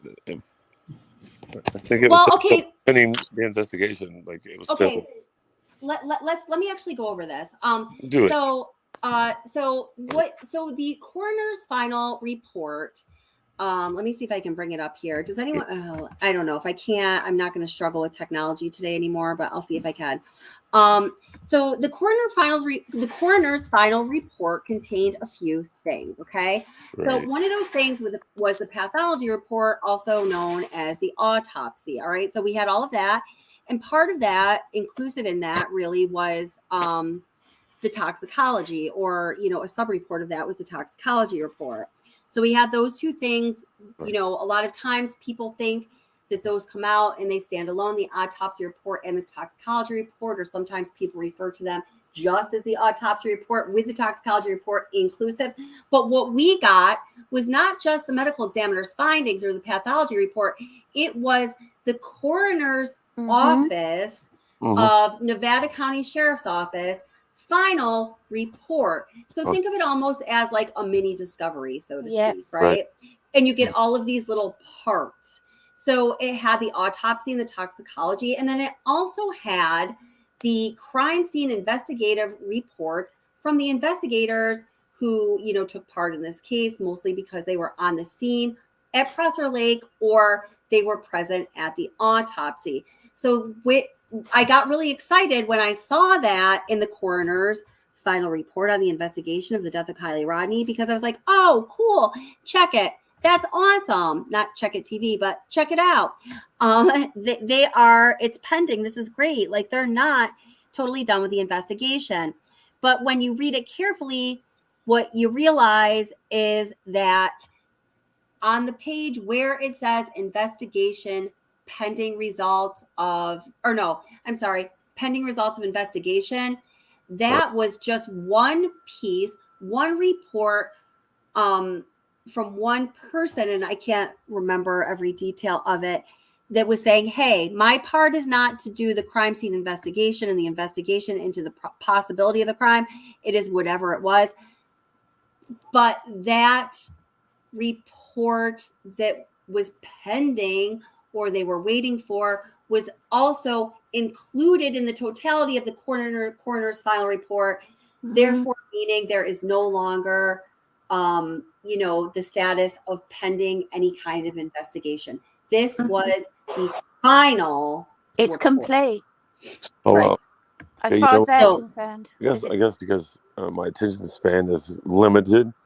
That No, it's confusing. It's confusing. it is I a had little to. bit. So I was like, I I'm had not to really listening look to in. this. I like this Yeah. all these. I think it's all clickbait, but I was like, I'm not listening to this bullshit, because I watch. I don't clickbait. Come on. No, you don't. I now. said just in general, like YouTube's Yeah. flooded with Oh bullshit. yeah, there's tons of clickbait on this case for sure. all bullshit. Yeah. Yeah, so I'm like, I'm just gonna wait. So I've been waiting for nothing, basically. That's cool. Yeah, no, but it is confusing. And, I even, that's why I ended up talking to, the people who were experts in some of these various areas, because upon my first reading, I was a little confused. At first, I thought I understood, and then I thought I totally didn't understand. Then I thought I understand parts of this, but not other parts. And then I made the mistake of starting to listen to what other channels were putting out there. And then I was like, oh my God, what a clusterfuck this is. Right. So that's when I, consulted some experts, because I really wanted to bring some clarity to the whole situation. But then as I see all these other people are bringing experts on, I feel like I don't want to get into that pile up. No. I don't know. I just, Right. it's the report is complete. You either believe it or you don't, or you think it's not so great, but you still accept the results. Now, so what, I did find out from the two medical professionals who gave me a review of the coroner's report as a whole, and specifically the autopsy report, was that here was the basic problem, and they both agreed on this. And I saw this independently of them. I wouldn't have used the same words as they did, because I didn't know the words to use, because I'm not in that profession. So the major problem was this coroner's final report made a conclusive determination, which was accidental death by drowning. And they concluded that was complete. They were waiting for no pending anything. This is it, whatever. So there's two problems. And it is and they both have to do with reaching a final determination without any substance. So typically when you get one of these reports and a final determination is reached, meaning there is no more criminal investigation and there is no more handing this matter to the judicial system, because it needs to be worked out somehow, because that's how our society agrees we're going to do things, right? So they're saying, no, the buck stops here, because there's not enough to go further, nothing to see here. Close your eyes, pat your head, and rub your tummy, right? Like whatever. So the problem was, usually when that final determination is made, it's because there is, data, there's evidence. There are concrete things that lead the coroner's office to compile these different components, the investigator's reports, the autopsy, the toxicology. And when you put them all together, you're like, here's the evidence, the data, solid, conclusive proof that this final determination is factual, just, and accurate. This particular coroner's report was lacking that. Rather than being based on evidence, data, and conclusive proof of anything, they arrived to their conclusions through two methods. One was by exclusion, and the other one was by omission. So they were saying, okay, well, we believe that her cause of death was drowning because they came to that determination by excluding things only because there was no medical evidence in that report of a death caused by drowning. It did not exist. I believe all medical professionals are agreeing upon that. That conclusion was arrived at due to one thing? Please. Yeah. Police say the lack of evidence is not evidence. So you can't say, oh, the lack of evidence doesn't mean it's evidence that she was she wasn't killed. So they're contradicting themselves every which way by using the same phrasing in the same exact manner for the same exact situation. That's right. Yeah, that's exactly it. See, So sorry, go ahead, hon. Yeah, my problem is, so for instance, just for argument's sake, you know, for argument's sake, they say, yeah, okay, she drowned. But who's to say? But that doesn't tell us, does it? Was she purposefully? Did she drive into that water, or was she pushed? Or it doesn't tell us that. At the very least, I would have expected an open verdict, because to me, that doesn't tell us anything. You know, I mean, let's forgetting the fact that there wasn't really any water in her lungs or her tummy, or and all of that kind of stuff. But to me, I'm shocked. I'm shocked that they could conclude on what they had. Made no sense. Yes, exactly. And what what my friends were saying was, and who are experts in the area. Well, like I said, they're both physicians. One worked in the medical examiner's office. The other one has not, but is able. He has had to interpret autopsy reports and findings before, and is extremely competent. So they arrived at this definitive conclusion by means of exclusion of other causes of death, and then by omission of other factors that maybe did or did not exist, but we don't know because there is no mention of them. Other factors that should have been mentioned in the report if the report were in itself complete and conclusive. Does that make sense? Absolutely. And then again, if you look at the alcohol levels, so we know that her levels were reading at 88, and we know that the minimum for it to be positive for ethanol alcohol would have been 80. So we know she wasn't drunk, and yet we've got loads of people telling us exactly that she was drunk. So again, they've not taken that into account. But just the fact that we've got that contradiction, absolutely huge contradiction, is again enough to say, you know what, this is an open verdict. This is we need to look at this. That's right. That's right. Yeah, absolutely. I 100% agree with you.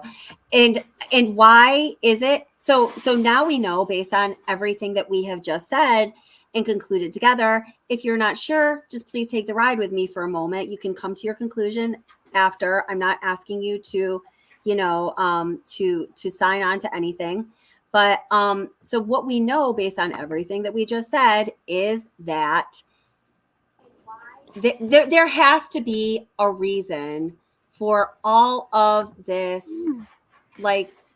slop, for this coroner's final investigation of a death of a 16-year-old beautiful young woman with her entire life ahead of her, who all kinds of professionals who are weighing in, who typically don't, for the reasons I've already stated, are all agreeing that this was absolutely not a conclusive report and it warrants more examination by other institutions and other bodies.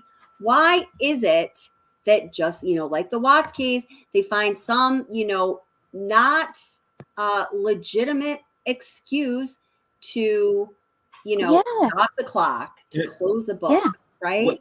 And Kelly, can I interject something? Yeah. Were all these people intertwined with this community that they were all living in? The coroner. Say that again, honey. Yes. Yes. Were all these people intertwined in this community? Yes. The coroner's office, all these people, were they all in the same community? Yes. And that's a problem. And that's extremely problematic. Yeah. And and again, it makes I have to wonder. I mean, I'm not here to put any to judge anybody on how they would grieve, because I know if I lost my daughter, I can't imagine. But it seems to me that if there had been perhaps a family who looked at it very differently and were Mm-hmm. pushing for an answer, that Mhm. it might not have been concluded so easily.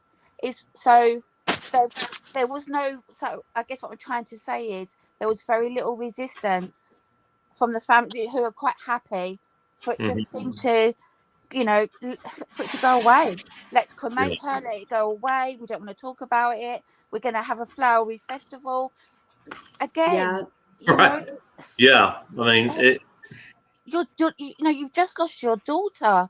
Do you not want to know Listen, I'm just why? going to point out, if somebody died in David Koresh's facility and they just said, oh, it was a normal natural death, it was an accident, we're going to cremate her, there'd be Mm-hmm. federal agents knocking down Waco before Waco was knocked down. So Right. when you Yeah. think about that logic, you just can't say to us, hey, this community, all of us that have lived here our whole lives, we live in this community. Yeah. We say it's an accident and we're going to cremate her. Simple. Done I deal. know. Bye. Because that's the trucky way. That's the fucking trucky way. Yeah. I just can't even believe that. Well, Let me well just read done, this. Trucky. I know you did a terrible job. You guys all suck.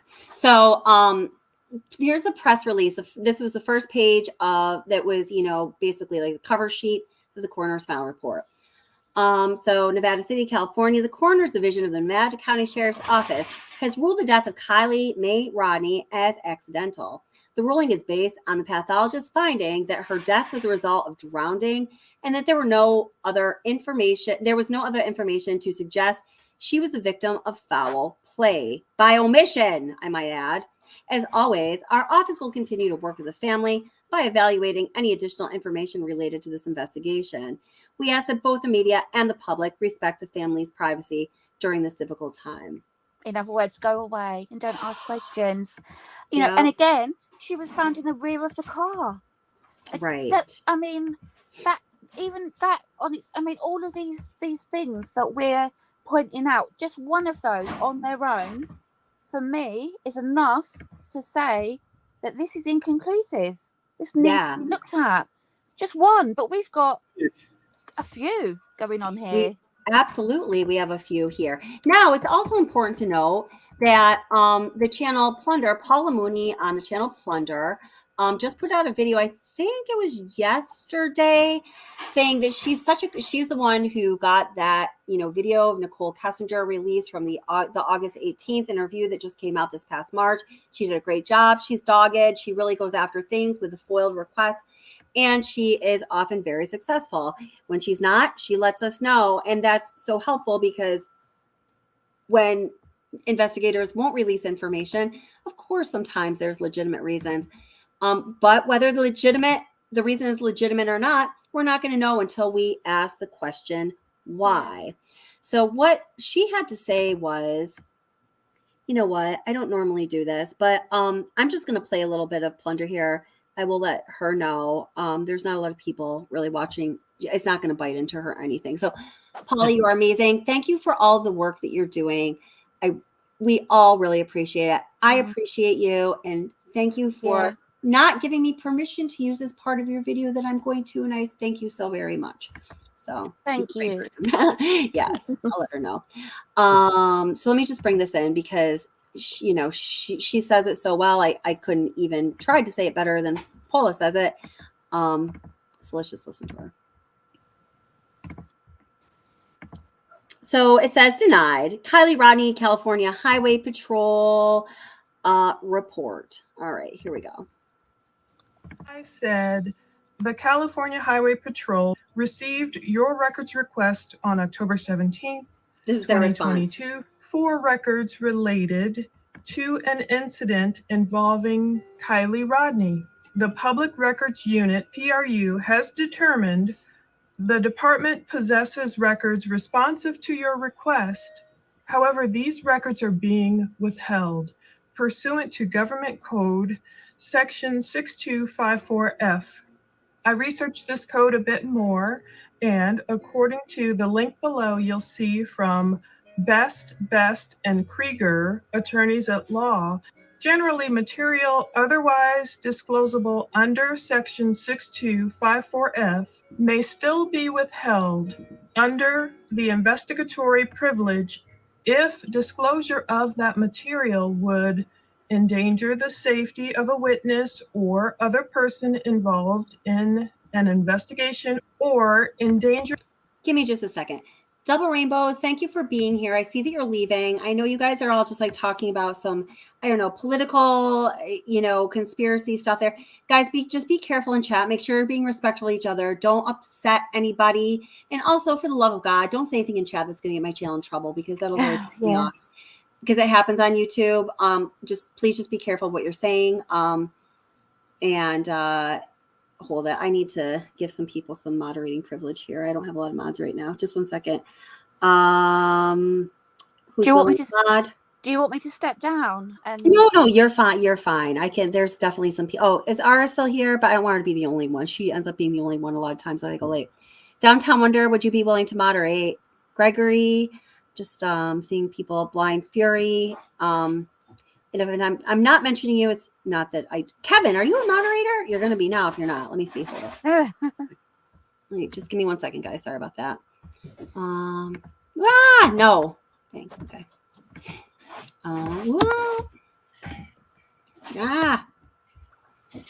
Just give me 1 sec here. I just got to get it. Oh, wait. You know what? Here, I can do it on my phone. There we go. Farka now says, I think we are all very civilized. Yes, I think you probably are. I just want to, okay, Kevin, moderate for the love of God. I'm just kidding. Gregory, you can moderate tonight. You can get rid of people and time them out. I don't think there's like a big problem here, but I just, I want everyone to feel protected. Blind Fury, I'm going to make you a moderator too. Okay. All right. I'm kind of like looking at chat. Well. What's that? I said I'm looking at chat as well. So okay, I'm like cool. Multitasking here. I'm multi-screening. Yes, there you go. Awesome. I think you're very civilized too. But Double Rainbow, I just didn't know what happened. I'm sorry if you were upset for any reason, and you guys are all wonderful. Okay, back to this. I'm going to go back just a little bit because she's telling us why the California Highway Patrol is saying that they are not going to release to Palamoni the records that she requested through a Freedom of Information Act request. Section 6254F may still be withheld under the investigatory privilege if disclosure of that material would endanger the safety of a witness or other person involved in an investigation or endanger the successful completion of the investigation or a related investigation. It also states that law enforcement agencies are not otherwise required, irrespective of the info that must be disclosed under 6254F, to disclose the analysis or conclusions of an investigating officer. So, does this mean that we will never know the California Highway Patrol information or investigation? So we don't know the answer to that. I just want to listen again to the reasons that they give under, this act, the investigatory, that they would not release information. So let me just read it out loud here. So I can be a little slow. All right.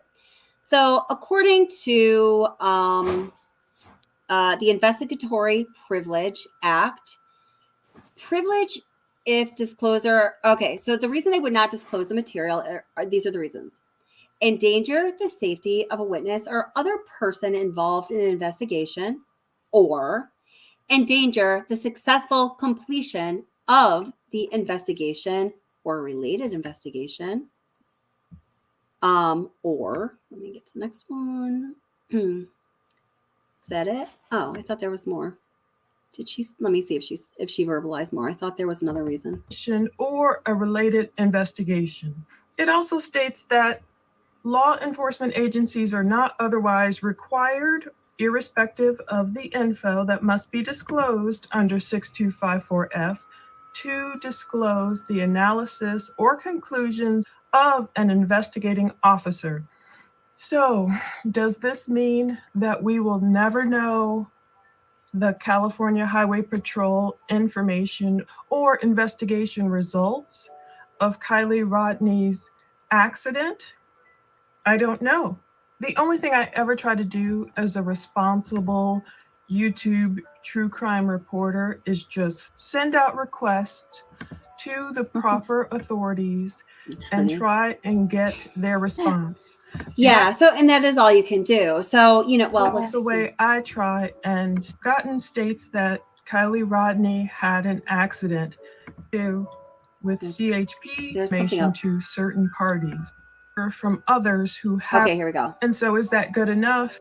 Sometimes it is. If you look through the muck rock hold it. out of my hands, FBI hold it. There getting we go. everything I can. That's it. That's all I can do. It's out of my hands. And isn't it always in God's hands anyway? I was warned that the CHP might only give information to certain parties. So I wonder why that is. So she goes on to say, and she shows us some evidence as well. I'm going to stop playing her video just again because I did not get permission, so I feel a little bit weird about it. But thank you very much, Paula. She goes on to state that, you know, there was a site that she was showing that shows the record of the California Highway Patrol distributing certain investigatory information to certain parties, but not others. And it wasn't like parties who had a direct connection to a victim, like family members or something. It seemed rather arbitrary. Now, if it is actually that way, of course, I don't know, because I am not omnipresent, omnipotent, and omni-everything, right? I don't know all these things, but it looked a little like random and like, no, we just don't want to give it to you, which defies the purpose of the Freedom of Information Act in the first place, right? The Freedom of Information Act is of the purpose of, you know, equity and equal access to information, regardless of who you are and what your demographic, economic, socio, or otherwise position in society is. You know, the whole idea of the Freedom of Information Act is not that certain groups or classes of people will be privileged to information and others will not, because what that starts to do is to create greater discrepancy between classes and segments of people. And eventually it leads to Donald Trump, a dictatorship. I mean, I'm sorry, like something really bad in your society. Well, there is one stipulation. It is able to be refused if it could be connected to national defense. So that is one way that I know they can deny it. Yes. And, you know, I think, yes, that is very true. So there are, in addition to the stipulations that Paula just read, you know, there are those federal rules and regulations and restrictions that apply to everything that do go back to, and certainly many times for good reasons, but I think this has also become a fallout excuse, do always default back to like basically national defense, right? We don't want to because national defense. We're not going to give that to you because national defense. Well, heck, I just asked you how much the ice cream shop on the corner sold for last month. Nope, national defense, because we didn't sell it to you because we don't like you. We sold it to somebody else because they are of a higher social class. You know, like that's obviously kind of a stupid thing to give an example of, but sometimes it is that stupid. Yep. You know, organizations choose who they want to give information to and who they don't, just because of the way that they think they smell. And they will use excuses like national defense. This is, again, going back to one of the first things I said when I started this live stream, that it may be to state the obvious, but clearly, you know, this whole system of justice and checks and balances in our society here, at least in the United States, really needs to be examined and revamped. Yeah, well, stepping down from my soapbox now. Thank you very much. No, well said. But again, you know, that just smells, doesn't it? That kind of, oh God, it just smells of corruption. You know, I mean, witnesses. Yes. Who do they want to protect? You know, I wonder. It's, you know, the trucky way. I mean, it's not working for me. This is. You couldn't make it up. No, you couldn't. It's extremely, it's just definitely very weird. So, all right. So let's go back to what we do know about this case, and then, you know, kind of why, I don't know, maybe I think things went down this way. So, let's see, let's go back to, anyone else have anything to say at this juncture? Kurt, Dabla, allegedly, Yeah, I'd gentleman. like to chime in. My beeper isn't working. Oh, My buzzer go or ahead. whatever. I've tried to hit Oh it. yeah, beep. Go ahead. Yeah, I was just gonna say, hey Kurt, I'm glad to see you standing, and I'm glad that you explained to me everything that wasn't explained to me before, because like I said before, my attention span. Yeah, But well, you know, go ahead. No, go. Sorry. No, I actually didn't have anything else. I was just going to say what I already said, that it's kind of like they don't make it easy to understand. No, right. And Kelly, I was going to say what really drew me to this case was that other video that you put out where the mother, this small knit community of Truckee, it's almost like there's things going on there and they don't want anybody else to know what's going on there. They don't want anybody else involved with it. Yeah, that's right. And that in itself raises eyebrows, because I mean, it's like, you know, well, why not? I mean, if there's nothing to hide, then why don't you want other people involved? Well, we're so clandestine. We're so, you know, we're so closed off here. It's a nice community, and we can figure this out ourselves. Yeah. Right. Yeah. And it's like, but there's still, this is weird. There's, I mean, like all the things that you brought up tonight, there's so many different things going on here that would make other people raise their eyebrows and say, well, wait a minute. I mean, yeah. Because and wouldn't you think that Curtis. as a mum that she'd be grateful that we're asking questions, that she'd be grateful that we're saying, but hold on a moment, that doesn't seem right, that doesn't look right, or that person is not, you know. Not that we can't respect boundaries and all that kind of stuff, but I mean, just well, what do you think about this, or don't you think that's strange, or you know, just those kinds of things. What were you saying, Laura? Exactly. You know, I'm not interested in causing any pain whatsoever to Kylie's family. But my God, you know, a 16-year-old beautiful girl, young girl with the whole world in front of her. She was so clever, so talented, and you don't want to know why. Yeah. You're not bothered that things aren't adding up. Well, my question would be, and I know teenagers, and I know they go off and they do things, but how involved were you as a parent with her? I mean, I've got 5 children, so I'm kind of pretty, yeah. You know, and I've gone through the teenage thing, and I've got 2 teenagers now. I had a 10-year gap. I just remember when I was a teenager, the things I got. You know, kids get up to stuff, but it's just the lack of, for me, just the lack of concern, the lack of just, it's too relaxed. I mean, that hippie, the hippie party thing, I couldn't get my head. I mean, I couldn't get my head around that. Well, I know, and after she died, you know, they had that big community celebration or whatever they were doing, and it looked like Woodstock. I better shut up. I should probably. No, do you know what? And that's exactly what I thought. And then we heard that then she was cremated, and that what we were looking at really was the funeral, but we didn't know that until after. Right.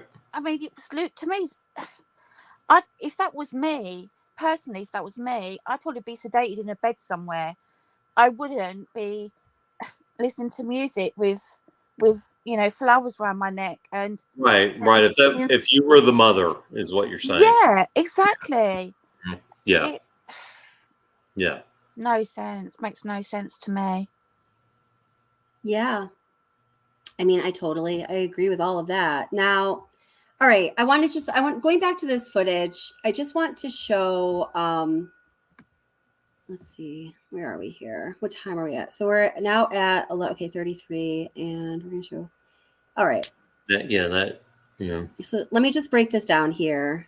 And then I'm going to tell you, show you the calculations that I went through to attempt to determine how close those other onlooking cars were to Kiely. And it's stunningly close, in my opinion.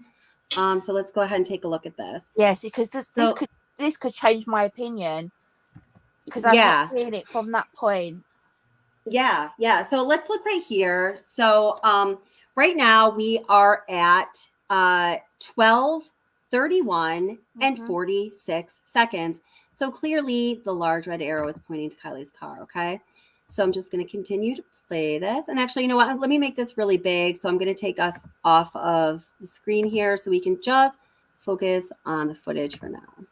And take chats down. Okay. All right. So here we go. So there's Kiely's car. So we are at 12:31 and 56 seconds. So we're about 12:32 here.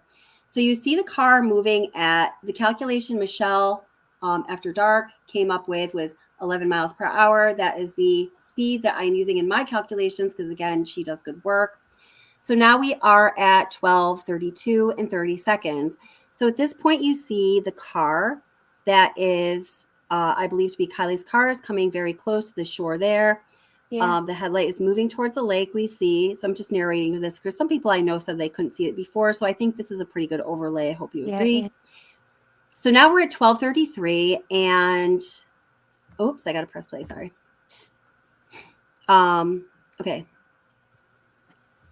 Oops. This is about the point, so let's pause for a minute, where it looks like to me Kiely's car is right at that edge of the shore where, you know, the earth meets the water. So this also happens to be the last time that her phone at 12:33 had any signal that was traceable.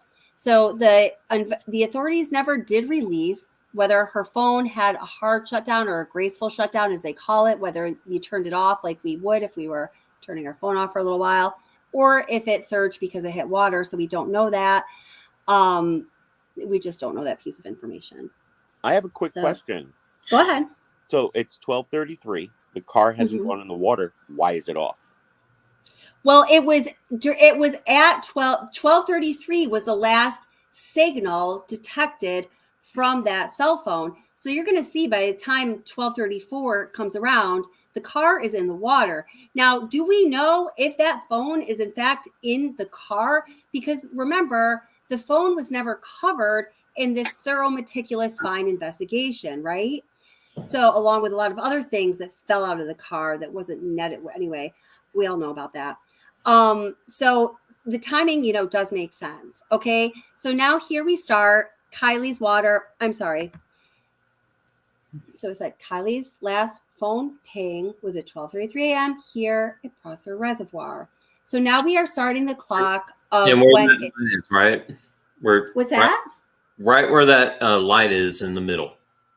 That's correct. Yes. And that's exactly where that, you know, shore meets the water. So right about now, in my opinion, is when the car is going into the water. So I'm going to continue.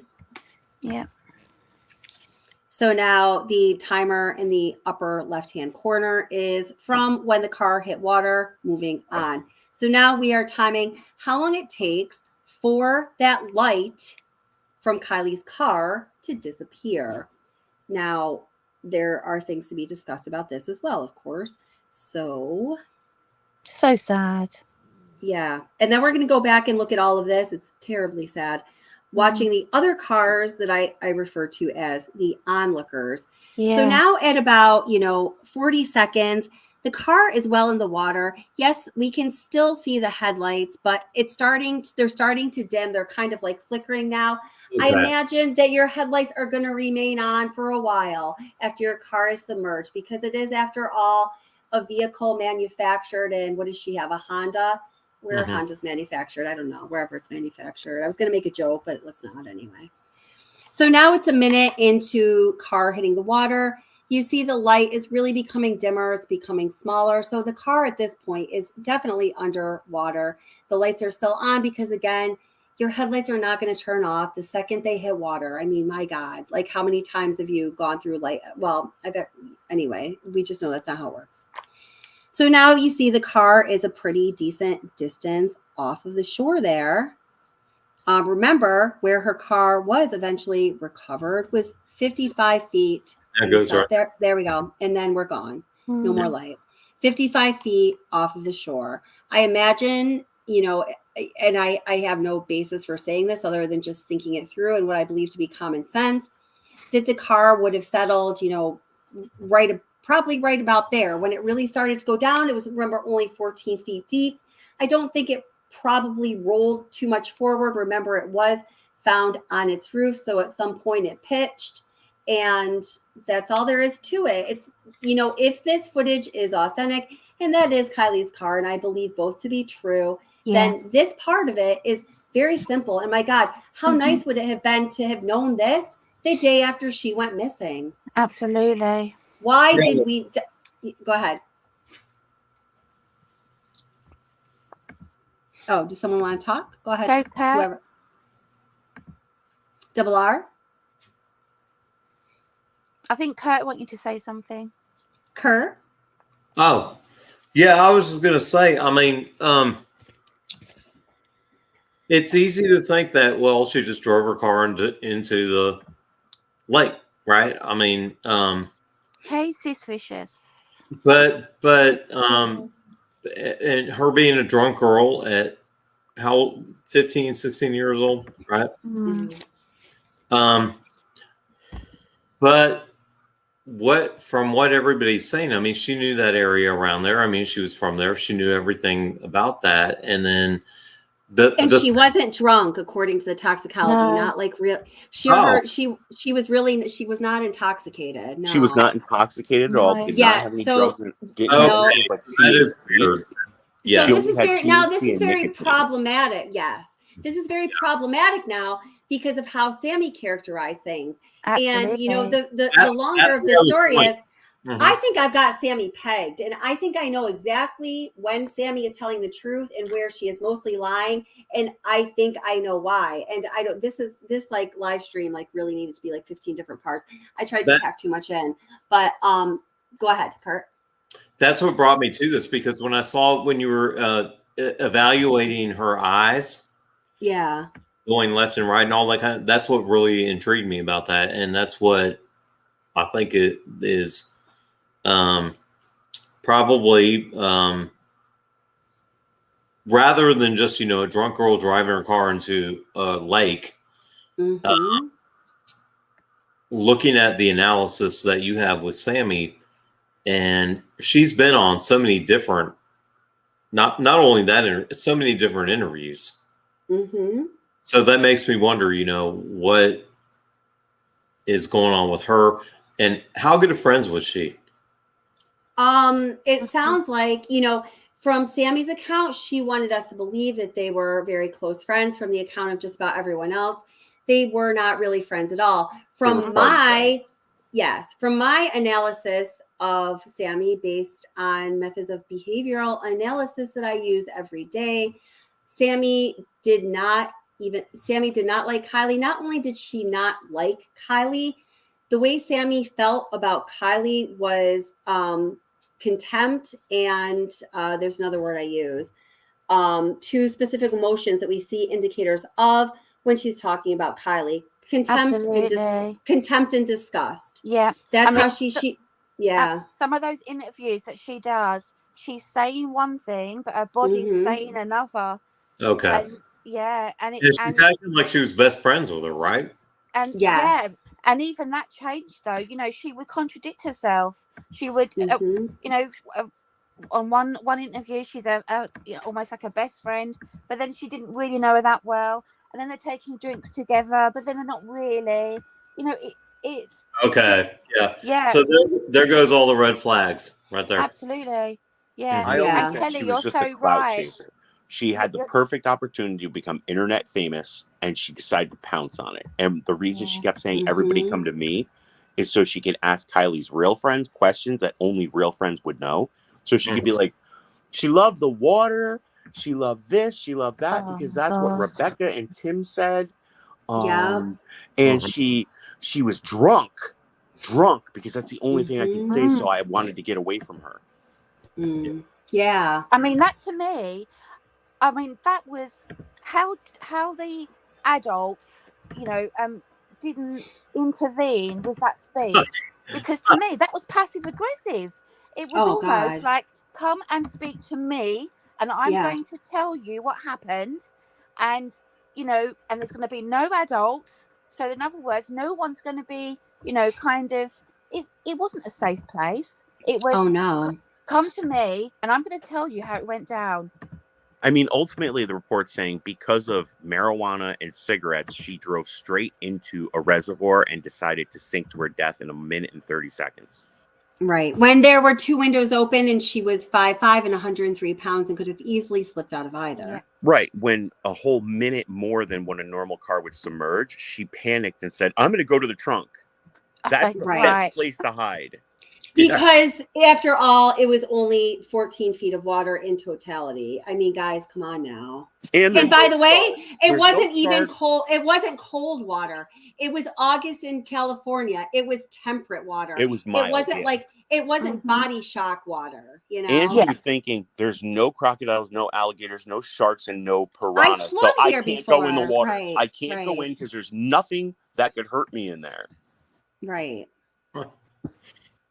I mean, come on, guys. It really just doesn't make sense. No, it smacks you in the face.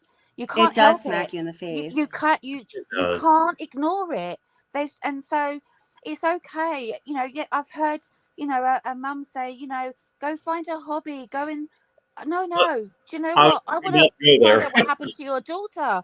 I want to find out because something's not right. Forget the hobbies. That's right. I can do that later on. For That's now, right. should we just concentrate on what happened to your daughter? Yeah, that's right. Now, Sis Vicious just said something really. I mean, I don't want to go past this. I want to bring this up because I haven't heard this, but this would be critical if this were the case. So I want to know where you heard this, Sis. And hi, sweetheart. How are you? How's the baby? So Sis Vicious says, so if my memory serves me correctly, from what I was told, the local law enforcement has cleared Sami, but FBI has not. Give me your source now. No, but seriously, do you know where you heard that from? Because I had not heard that, and that's very interesting. Me either. Yeah, but I mean, totally could be true. I don't hear things sometimes for sure. Well, the FBI actually has a complicated system because they're dealing with possible abductions. They have a whole bunch of things they have to close. So it could be a fact that it's just taking longer. Maybe. I mean, the last thing I heard was that they cleared the maybe boyfriend, but they hadn't cleared Sami. Yeah. Yeah, well, yeah, that was right. I mean, it was by, it was that, kind of like by exclusion. It was what is said and what is not said. The police cleared Jagger. They cleared Jagger at the exclusion of clearing the other friends, primarily Sami, who were more on the scene and being looked at the time than even him. So why would they clear? Why would that be? That's right. Because listen, and so you might say, well, hey, Jagger was the boyfriend, the ex-boyfriend. Of course, we know that a lot of times domestic violence, a lot of victims of murders are murdered by lovers or ex-lovers. But yes, well, Sami was, by her own admission and account, the last person to have seen Kiely, the last person to have talked to Kiely, the last person to have traded drinks and drank from the same cup as Kiely. We also know that it is a proven fact statistically in the data books of crime analysis that the last person to see a victim of foul play is equally, if not more so, likely to be the person who was the cause of their disappearance or murder. So come on now. When she was saying that, I was shouting at the TV. I was like, what do you mean? How do you know you was the last person? You had to. I couldn't believe her testimony was, I was the last person to see her, but I heard her at the party and there was everybody around her in the background. So that means you weren't the last person to see her. But ultimately, the police can say, we cleared Kelly. She is not a suspect, but you could still be a suspect. Yeah. Yeah. Well, yeah. But I kind of felt like they made a point of, maybe the only kind of valid point that they've ever made was that they hadn't cleared her. I mean, and the belt thing as well. You know, somebody's telling us that she was disorientated, she was incoherent, you know, she was drunk, she goes to the bathroom. Who takes their belt off when they go for a wee? Who does Their that? belt off? Well, if your belt's like securely fastened, I guess you'd Why have would to unless you want to pee your pants. Yeah, no, but it you know, you can just undo it at the front and. Oh, right. Yeah, she's. I think Sammy's that's. saying Okay. she unlooped the whole. You know, she took the whole belt out. Oh, okay, that's weird. So all right. Who would do that? And then Sammy has been, if you think about a young girl like her, she has been putting herself out there at, Embedding. building herself up there. And that's another indicator. She's trying to like make herself look like the last person, I was friends with her and all this kind of stuff. It's just inserting yourself into the investigation. It is, but I also think that it could be trying to maintain control because you are guilty of something. Exactly. That's what I was going to say. To try to make herself look like she's innocent. But at the same time, she's on the front line, isn't she? She's getting the information as it's coming in, and she's able to digest it, to think about it, to respond. And that was a mistake. So wait a minute, hold it. I'm sorry, guys. I'm going to cut you all off because we've got an emergency comment here. First of all, Sis Vicious, you're talking to Megan one-on-one. I didn't know this. So second of all, honey, do you believe her? I need to know these things. You want to come up, Sis? I don't know, Sis, if you don't know if you want to speak to the matter, but I would be shocked to know you actually believed her, but I trust your judgment. So if you do believe her, I would love to know what made that happen. So Sis says, ironically, Megan that was on my channel and other channels, the one who was calling into channels saying, God. I'm not trying to protect, I'm not trying to cover Sammy's ass. I don't know. Ironically, Megan, in some offline one-on-one calls, she told me Sammy was not cleared by the FBI and had 4.5 interrogation interview. What? A 4.5? What does that mean? I don't even know. Jagger was not cleared by FBI. Oh, can somebody Google that? 4.5 interrogation interview. What is that? Oh, hours. Is that what you mean? Okay. Jagger was not cleared by the FBI. According to her, the only one FBI cleared was, geez, sis, leave me hanging here. Yeah. Let me go back up. You're so funny. What I'd like to know is, you only have so many characters. Did Megan say this before she was sedated and placed into an asylum, or after? Because that's right. Because that did happen, didn't it? Oh, wow. Did that really happen? The only one that was Well, the last time I saw her appear on the channel was on Crime Stories Obsessed, and I thought it was kind of weird. They were joking. I thought it was kind of mean-spirited. They were joking about how she's now medicated, she's sedated. I was like, dude, how irresponsible are you to be bringing her on your channel if you know she's medicated and sedated because of how this has impacted her? Seriously, Crime Stories Obsessed. I think you need to think about that. I've always liked her channel. I watch it. I just catch it every now and then when it comes into my feed, but she's been fine and stuff. But I'm sorry, that really kind of disgusts me. I think the thing is, it's very dangerous. You're going into very dangerous waters when you're dealing with somebody that has possibly a mental health issue. I would not have had her on my channel again. After she came on that one time, she wasn't invited. She showed up in chat. Once I saw what was going on with her and her mental state, I would have never done that again. Absolutely. I didn't. Yeah, no. And plus, everybody has that person in their town who's the crazy person that's always like, oh my God, and this happened, and this happened, and this happened. And then the UFO came around the mountain. But forget about the UFO, because that's just something I saw. But this happened, and this person was arrested, and this person did this to this person.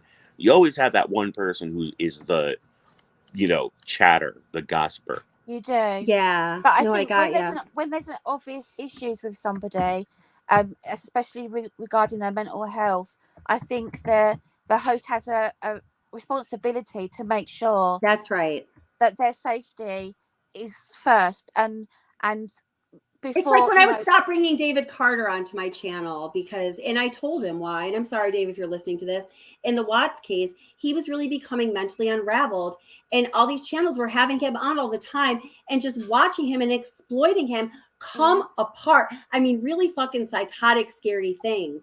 And I was cheap like, guys, entertainment. everyone needs to stop Entertainment. doing that. Look at what you're doing to him. It was so upsetting. I don't know. I know. I dropped you the link, honey, sis. So let's hear what Sis has to say. So she says that according to Megan, the only one cleared was Evan. So yeah. So sorry, is she saying that Evan was cleared or wasn't cleared? Evan was the only one cleared by the FBI. Right, okay. Dang. Dropping the bombs, Sis Vicious. Yeah. Sis in the house, always dropping the bombs. How are you doing, Ara? What do you think of all this, Ara? I love Ara. I do too. Okay, here comes Sis. And Sis, well, I want to bring this question. Hey, Sis girl, what's up? Spill the beans. Yes. How are you, honey? Sis Vicious. I think her mic's broke. You there? Hey, sis. Give her a minute. Give her a minute. Yeah. She's, all the weird things. Always love having Sis Vicious up. What's up, Sis Vicious, by the way? What up, girl? Is she I trying? guess I'll speak for her. Can I go ahead? I'll take this. No, I better not. No, you guys are killing it tonight. Let's see. I don't know what's going on. Let's see. We'll give her a second. Sure. Yeah. Because from my end, let's see. Yeah, Her mic's not muted, so. Are you there? Sis is sick. Welcome back. Oh, Sis is sick. Aw. She may have to go into her settings. Uh-huh. And? Just enable YouTube and StreamYard if that's an option. I know she YouTube. comes up a lot though, so she probably has. All right, she went down. She'll probably come back up. There we go. So on chat, we've got That's what Frozen. Let me exit and come back. Okay, cool. Yeah, Maggie Bridget. I dropped Crime Stories Obsessed right from the beginning. In my opinion, she's exploitive. Yeah. Yeah, I thank you for that, Maggie, because I trust your opinion. Thank you very much for the super chat and supporting the channel. I'm glad you're here, honey. Yeah, I'm sorry. I'm starting to develop that opinion too, which kind of bums me out because I really like to support other creators. And oh, by the way, I just got to tell you guys, I just saw when I got into StreamYard today that StreamYard has a new feature where I've been waiting for them to do this. Maybe it's because they know I'm so pissed off at them because their services suck that they did it just for me, maybe, where you can now take your live streams and kind of segment them and put them out as their own videos. So this is what I'm going to start to do. Other creators, I know, Southern Logic was in here earlier. I want him to come up sometime. And obviously Haley V and, other creators have been coming on. And allegedly, of course, my God. So Ara, all you guys. So whenever there is a creator coming on, I'll try to feature you on your own for a little while. Maybe we can have some points that you want to discuss. And then I can cut that segment out of the live stream and then upload it on its own to help promote other creators because I love y'all and I want to support people. Yeah. Yeah. Oh, LRD, how are you doing, girl? LRD, the topic of has Nicole Kessinger been seen in the last 4 years? And Nicole Kessinger being in federal prison came up in chat earlier. We took a hard left and switched gears. We never got back around to it. But I have a video almost done just on that topic for you, baby, LRD, who is the person who brought that theory to me, to us on this channel. And I think she's kind of brilliant. I really hope he's not in federal prison because I've been single way too long. I need a new psychopath in my life. I thought you weren't going to do psychopaths anymore, sweetie. No psychopaths. I was just hoping Jodi Arias got out of prison, but since that's not happening, then I'm stuck waiting on Nikki Kessinger or Casey. Yeah, so you guys can do kinky things, and then she can stab you in the shower. That would be amazing. Yeah, or take the Casey chance. Anthony. Me and her go for a nice Oh, long good drive somewhere. Lord. She lives near Muck Boys, one of our, channel community members. Maybe you can talk to him. He can hook you up. I yelled at him one time for like, he kept talking about Casey Anthony and Chip. Like, oh, she's hot. I was like, cut it out. I'm like, she's a baby killer. No. Let me say something here. This is the first time there's more men on this panel than women. I respect I that. know. That's right. That's right. And we still dominate. Don't you worry. Absolutely. Talk like that. Today, you know that, right?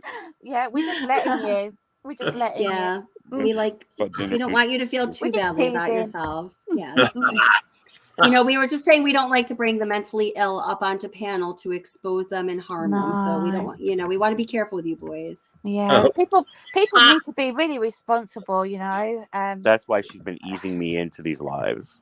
That's right. Yeah, especially you. Especially you. Oh boy. Oh, I was saying that she's where'd she go? Created a video where I point out all the red flags, guys, and she's very proud of it. Oh, cool. Do you want to share the link, Ara, or do you want me to show it up here and put the link? How would you like to promote that? Because let's do it. Yeah, so Kelly, was you saying that there's an issue with mine because of the speech marks? Is that why? Because of the what? My link. You were saying there was an issue with it because of the... Oh, yeah. I don't know if that's why, sweetheart. Whenever I try to, like, if I want to tag Ara or any other person who has like a channel, I just, do the @ and then I type in their channel name. I have not been able to do that with you. I've been trying for a long time. I've been meaning to tell you that. I haven't been excluding you. Yeah, no, I just can't. I didn't even know that, so I'll have to look into that then. Yeah. Yeah. So, Diana, Ara's channel is just Ara, and yeah. So it's you. So if you just do @Ara, I couldn't find Ara by these means either for a while, Dana. But if you just look her up now, I think you should be able to find her. But here, she just provided a link in her last chat here I'll be joining her video. Ara. I didn't even know Ara had a channel, but she does. I've listened. I listen to her. I love listening to her. So awesome. Yeah, I'll be checking you out. Very good. All right, let's try to bring our sis back up. All right. Yeah. Dun dun dun. Sis Fish, you there, girl? Yeah, can you hear me? Yay. Hey, sis. Oh no! I apologize in advance. My voice is so bad. I've been sick. I've had no voice. It's all that's how sounds. Honey, that's how my COVID. No, that's how my COVID started though. So just get rest and please be careful. Yeah, sorry. Yeah, I feel like I'm on the up and up now, but this is the strongest my voice has been in over a week. So I'm spending it with you. You're welcome. Oh, honey. All right. Well, don't say too much. I'm kidding. Well, no, we love you. I was just like so taken back when I read that because I didn't know that you had talked to Megan, and I was like, does she believe her? Because I trust your opinion. So if you did believe her, I need to know why this is. So can you tell us about that? This is exactly what I told her myself. And we did talk one-on-one, and I was feeling really bad because, after she was on your live, and then I watched on another one, and I won't say that like the channel name, but they just attacked her. Mm-hmm. And so when she and I talked, she just thanked me. She's like, I know that, you probably don't believe me. Most people don't. She's like, but just the way that you talked to me was not so accusatory, and you were very kind when you didn't have to be. And she just thanked me. You were, yeah. I told her that it doesn't really matter what I think or what I believe, because at the end of the day, here's the thing. None of us were there, right? We all have our own theories. And I think that if anything, she was misunderstood in her approach. And I told her she was a straight up asshole, the way she came on people's panels. And I said, when you start out on that foot, people are automatically going to come back after you. That's right. So it's going to make you feel under pressure, and then you start talking in circles. And the more you slip up, and the more you're trying to catch up, defending yourself, the more people are attacking you. And I think she got off to a really bad foot. I don't think the things that she said was what she was trying to say. I don't think it came across as what she was trying to say. And I told her, at the end of the day, maybe I don't believe your theory of what happened, but I don't have to, you know, and Mhm. you know, Kelly, you and I, for example, let's say you But believe one she's thing and I saying she believe has more something than else. a theory. You know, she was trying to make statements of like fact, right? Well, she did, and I told her that, and she's like, and she said, she's like, well, I think that was my mistake. Going back and listening, she said, I really wanted to get across, what I was trying to get across was that I know these people, and when you know people for so long, she said, if I'm wrong, I'm wrong. And she said, Gotcha. I pray I'm not. She said, but having known these people, spent time with them, they're in my home. She said, you have a feeling and a sense of who someone is. She said, knowing that, she said, she had nothing to do with it. She said, because that's what I believe in my heart. But going to a group of people that don't know them and telling them that, they think I'm saying that as absolute fact, alluding to something else Well, happened because while she I was there, presented whatever. it as the absolute fact. Like, She I got to be did. real She about did. that. She She did. did. I think She she wanted to absolutely believe did. people that she knew absolute facts that nobody else did. I She definitely, did. that's sure. That's for She sure. absolutely did. And you know, here's the thing too. And I mean, Ara and I talked about this. I might have been on her panel or something, but I told her, you know, I don't see a lot of myself in Megan, but I can see in conversation myself in those similar situations. I have ADHD and I have a very difficult time sometimes articulating. And if you're Yeah, I would never know with that. I think you're very someone, articulate. well, I've been in therapy for a lot because I know it's aggravating for Yeah. people to deal with me, and that's my burden, yes, but I don't think the way that other people do. And so it's taken me a long time to figure out ways to control myself, and I still struggle with it. But when she was talking, I could see a lot of that, and it's like the faster the questions are coming, there's no foundation in the conversation. You just feel so under attack. And for example, Yeah. relationships I've been in, you know, asking questions like this, whatever, it's like the more I feel under pressure, the more I just start talking. And I keep talking, trying to dig myself out of it or trying to, you know, prove this or prove that. But in reality, I'm just digging the hole deeper. And you don't Right. That's realize what she was that doing. Yeah. that's exactly what she was doing. And I could see that. And so when I was talking on your panel, for example, you know, I tried to talk to her slowly, like build a foundation, like I'm not And you brought attacking you, out like your I feel inner Camille comfortable. Vasquez. That was really good, girl. Inner Camille Vasquez right here, Right, says Fish. but I could just see like I don't respond well to that. So anyway, in talking to her like offline, I told her I don't necessarily believe what you believe, but I don't have to. It's what you believe. It's what you feel. But I also don't think that that makes you a liar. I don't think that me not believing what you believe means that you're lying. I believe that what you're saying you believe to be true, but you have to understand and take into account not everyone else grew up there. Not everyone else knows these people. And so And when not they're everybody asking else has a questions, good sense of reality versus Mhm. fantasy. And I think that was part of the problem too. And I I think like she took Sis it off the Fish's set. bat as people questioning her, as Mm-hmm. them saying that she was lying. And I don't think off the bat that's what it was. But I think because she tried to prove herself as not a liar for so long, when that's not even really what anyone was saying, I think she made herself look like more of a liar. And Sure. I told her, you know, like Kelly, you and I, you can believe something completely different than my theory. Neither one of us were there. But at the end of the day, that doesn't mean that if I don't believe you, I also think you're lying. Right? Yeah, You're exactly. completely entitled to your opinion. Your opinion is Well, based on your experiences, Yeah, your knowledge and of the world. And go ahead. absolutely. But that's you and that's can't with her. Wait, just one Go second, because I ahead. Go want to ahead. sear this in a second. So that's why, you know, when she eventually, you know, came onto our channel when we were all up there and it became a 7-hour live. And Oh you my guys were God. awesome, Ara and Sish. And I was like, thank God they're here because I cannot even handle this right now. I wanted to let her talk. I didn't want some of the questions I asked started to feel like they were almost going to be pushing her into a corner because she was not strong, like mentally, and what she was saying was not logical. And I didn't want her to come up, you know, come on as my guest and then me rip her apart. So I just wanted to allow her to talk. But then there were a few times where I think all of us said to her, I know I definitely said to her, listen, then please don't talk about this. You know, we need to be concerned about your safety and your mental health, because I wanted her to know that she could pull back and that people care enough about her where we don't want her to expose herself in a way that's dangerous to her in any levels. And I didn't see a lot of other channels did that. And it was a little upsetting to me. But what I really want to get at here is not necessarily deconstructing Megan, but thank you so much.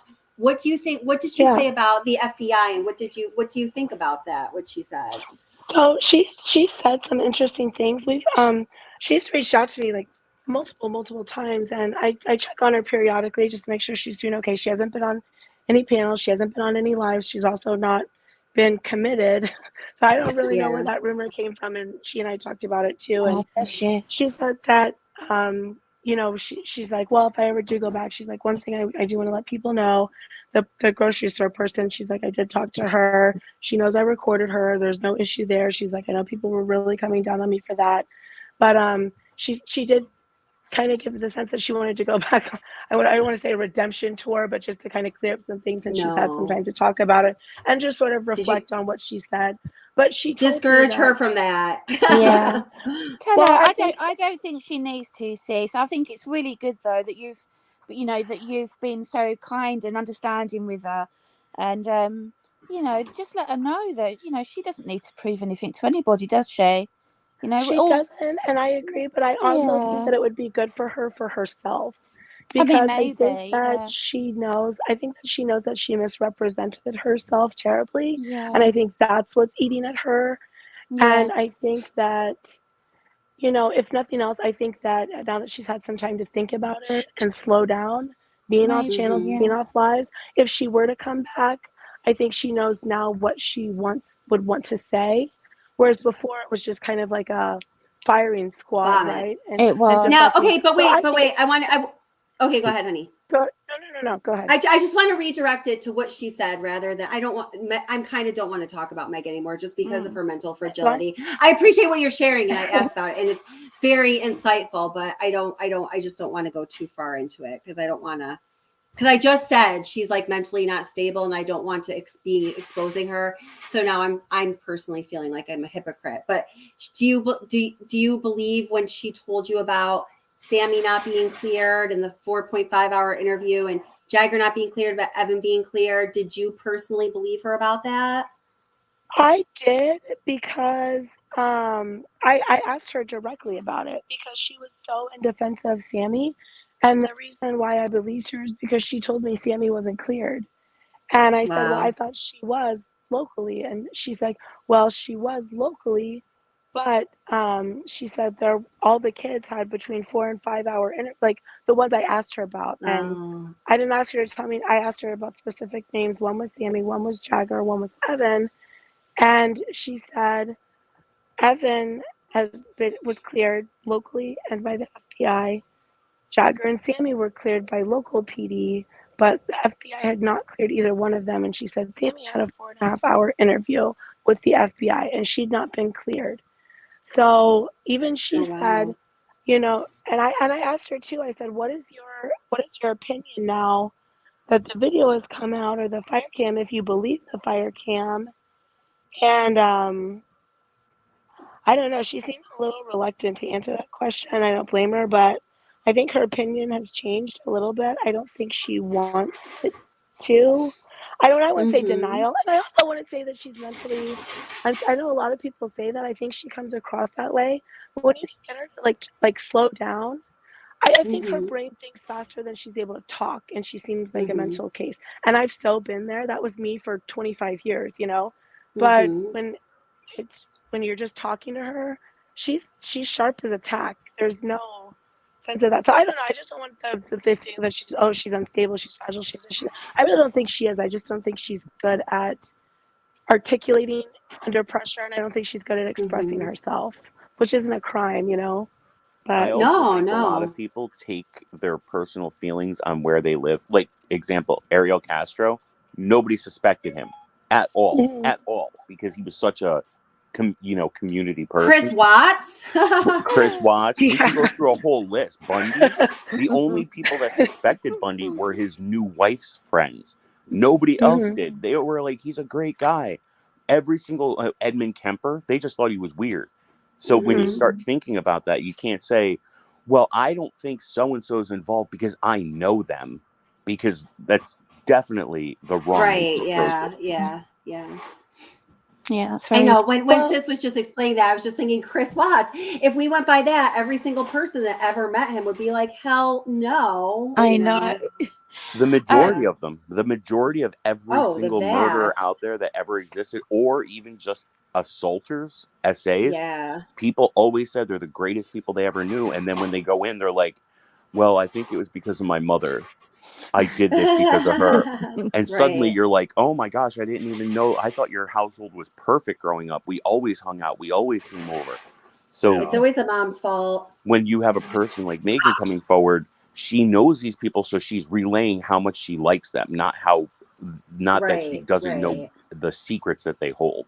Right. I agree. Yeah. She said some things too to me, and a lot of it was just kind of conversation. I didn't want to just just pluck information out of her and just juice information. But we were talking casually, and there were some things I wanted to ask her more questions that the opportunity just didn't arise. But she did say some things that I wanted to elaborate on more. But again, I didn't want to just milk her for information. At the end of the day, my school of thought is a little kindness goes a long way. And you catch more flies with honey, right, so to speak. Right. And so she was just more open to talk. And she mentioned one thing with Sami and this whole crowd. She said, one thing you have to keep in mind, she said, my perception and my knowledge of most of these kids is who they were as friends of my children. She said that's been years ago. She said, do I believe that they're good people? Yes. Do I want to believe that they're doing good things and would never do anything awful? Yes. She said, can I see them doing something like that? No. She said, but they're also young adults. They still have that child mentality. And she did also say that this is kind of the druggy crowd. So she said, if you're asking me if I think that, with in so many words, with that alone, if I think it's possible that something could happen and they could make a dumb decision under the influence, she said, I definitely think it's possible. I don't want to believe that. I don't necessarily believe that, but is it possible? Absolutely.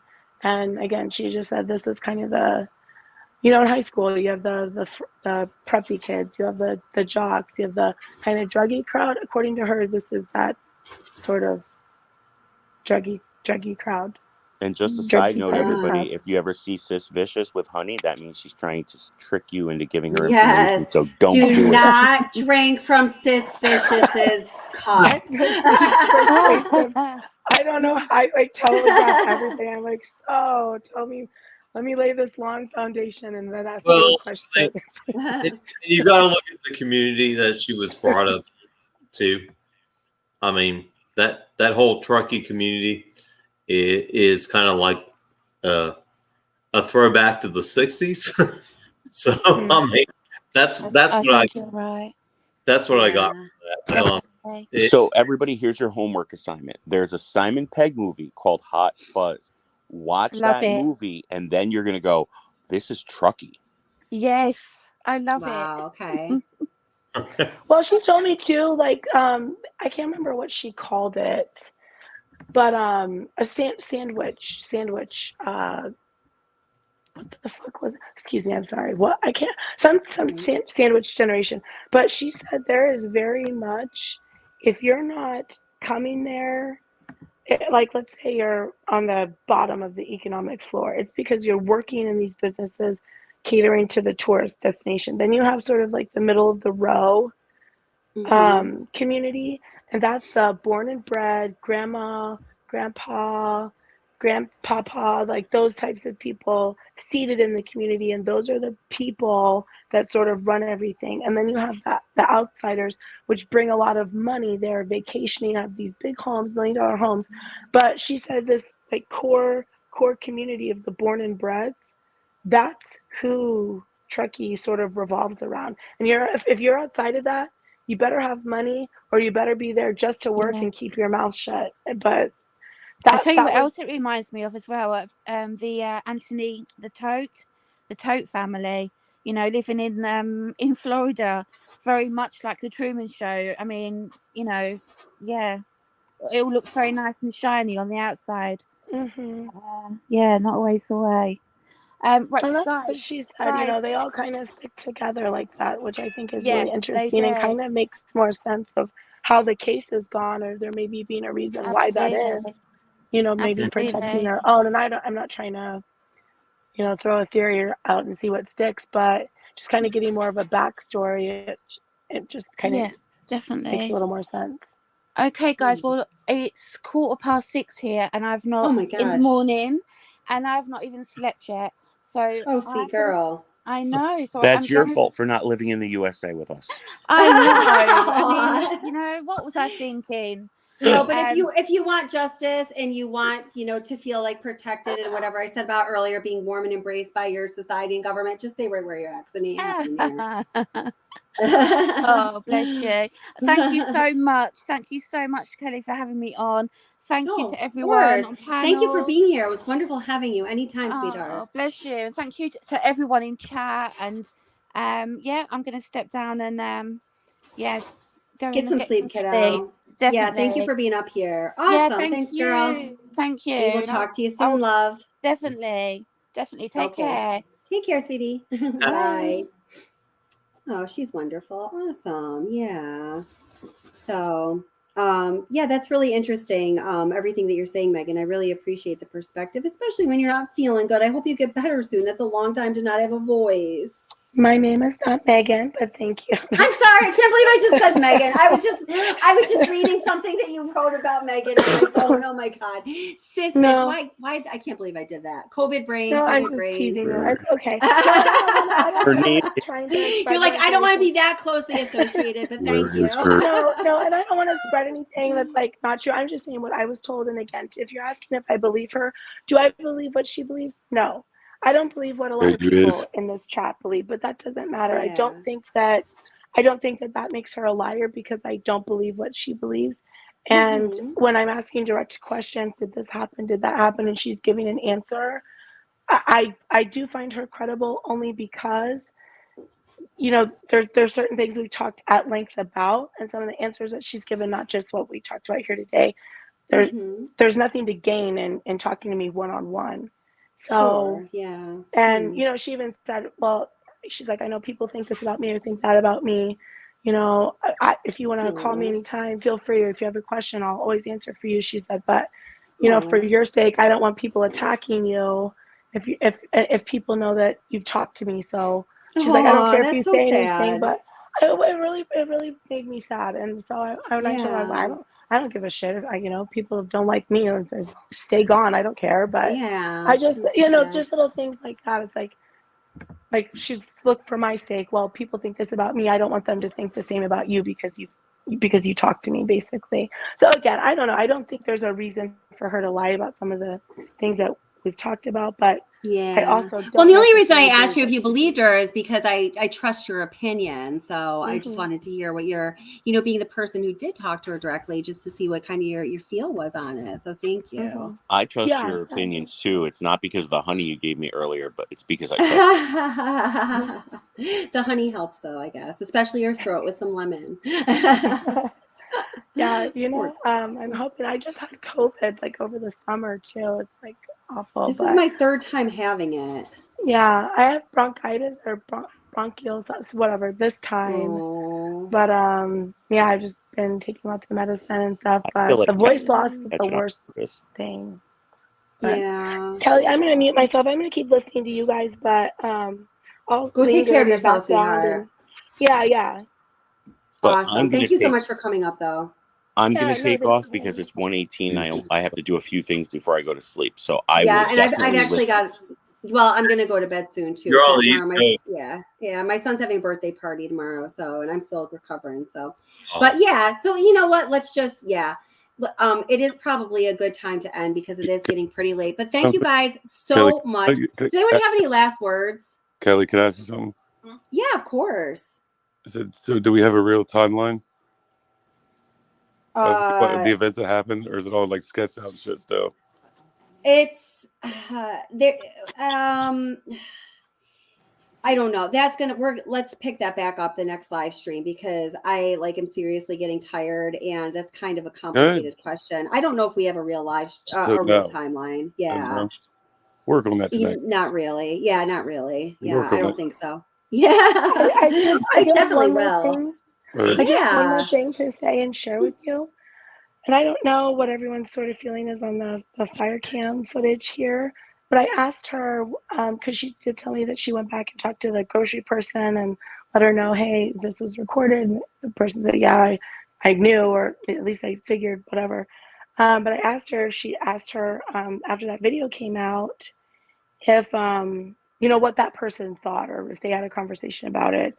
And she kind of laughed, and she's like, yeah, she said that she was angry because she didn't remember seeing the lights that you could see in the video, but she said the time and what happened and what it looked like from the video happened is almost identical to what she saw and what she reported all those weeks ago.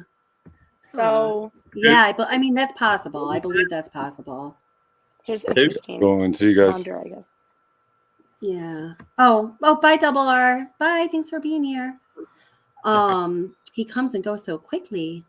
Isn't that what the good witch of the? Oh no, yeah, Wizard of Oz. Yes, Dorothy says. Doesn't go so quickly here. Why people come and go so quickly here? I just thought that was interesting, but I'm gonna hop back down and mute myself. But anyway, something to think about. I thought it was interesting. Thank you so much, sis, and please feel better. Thanks. Thank you. You too. Feel better. Take care of yourself. We'll see you soon, honey. Okay. All right. Take care. Have a great night, and have a is it a birthday party tomorrow? Yeah, my son's birthday was on Wednesday. He turned 14. Yeah, so he's just having some friends over. They stay the night and cause me a whole lot of terror and stress, and it's just how it is. At least it's close to Halloween. Well, have fun. Seriously. Awesome. Thank you, and great seeing you, Kurt. Don't be a stranger. Hope to see you soon. We're going to be doing some more Watts. My next live is going to be another Watts live, so hope to see you there. Okay, yeah, definitely. Thank you for Awesome. having me up, and have a good night, and have fun this weekend. Awesome. Take care of those horsies. I will. All right, take care. Bye. And the last thing I want to say is anybody that hasn't liked the video yet, please do so, because love you. it definitely helps the channel. And also subscribe. They're both free. That's right. Thank you so much, allegedly, for supporting the channel. Always saying that and always being an awesome guest. I very, very much appreciate you. Thank you, Miss Awesome Hostess. Good night, everybody. Good night. Okay, awesome. What a great panel, guys. So everyone, thank you so much for being here. More to come on this. I guess that there's just a lot more I have thoughts on, and there's just a lot more on this case still in my mind. So we'll continue on with it. And thank you so much, moderators, old and new. Thank you, everybody in the chat, members, subscribers, new members, subscribers, people just checking it out. Come join us. We're friendly. Come on in. The water is usually warm, and people come and go so quickly around here, but some of them stay as well. So Lee RD, hey, Lee RD, send me do I have your email address? I don't think you do. Send me an email if you can. I want to ask you about some things.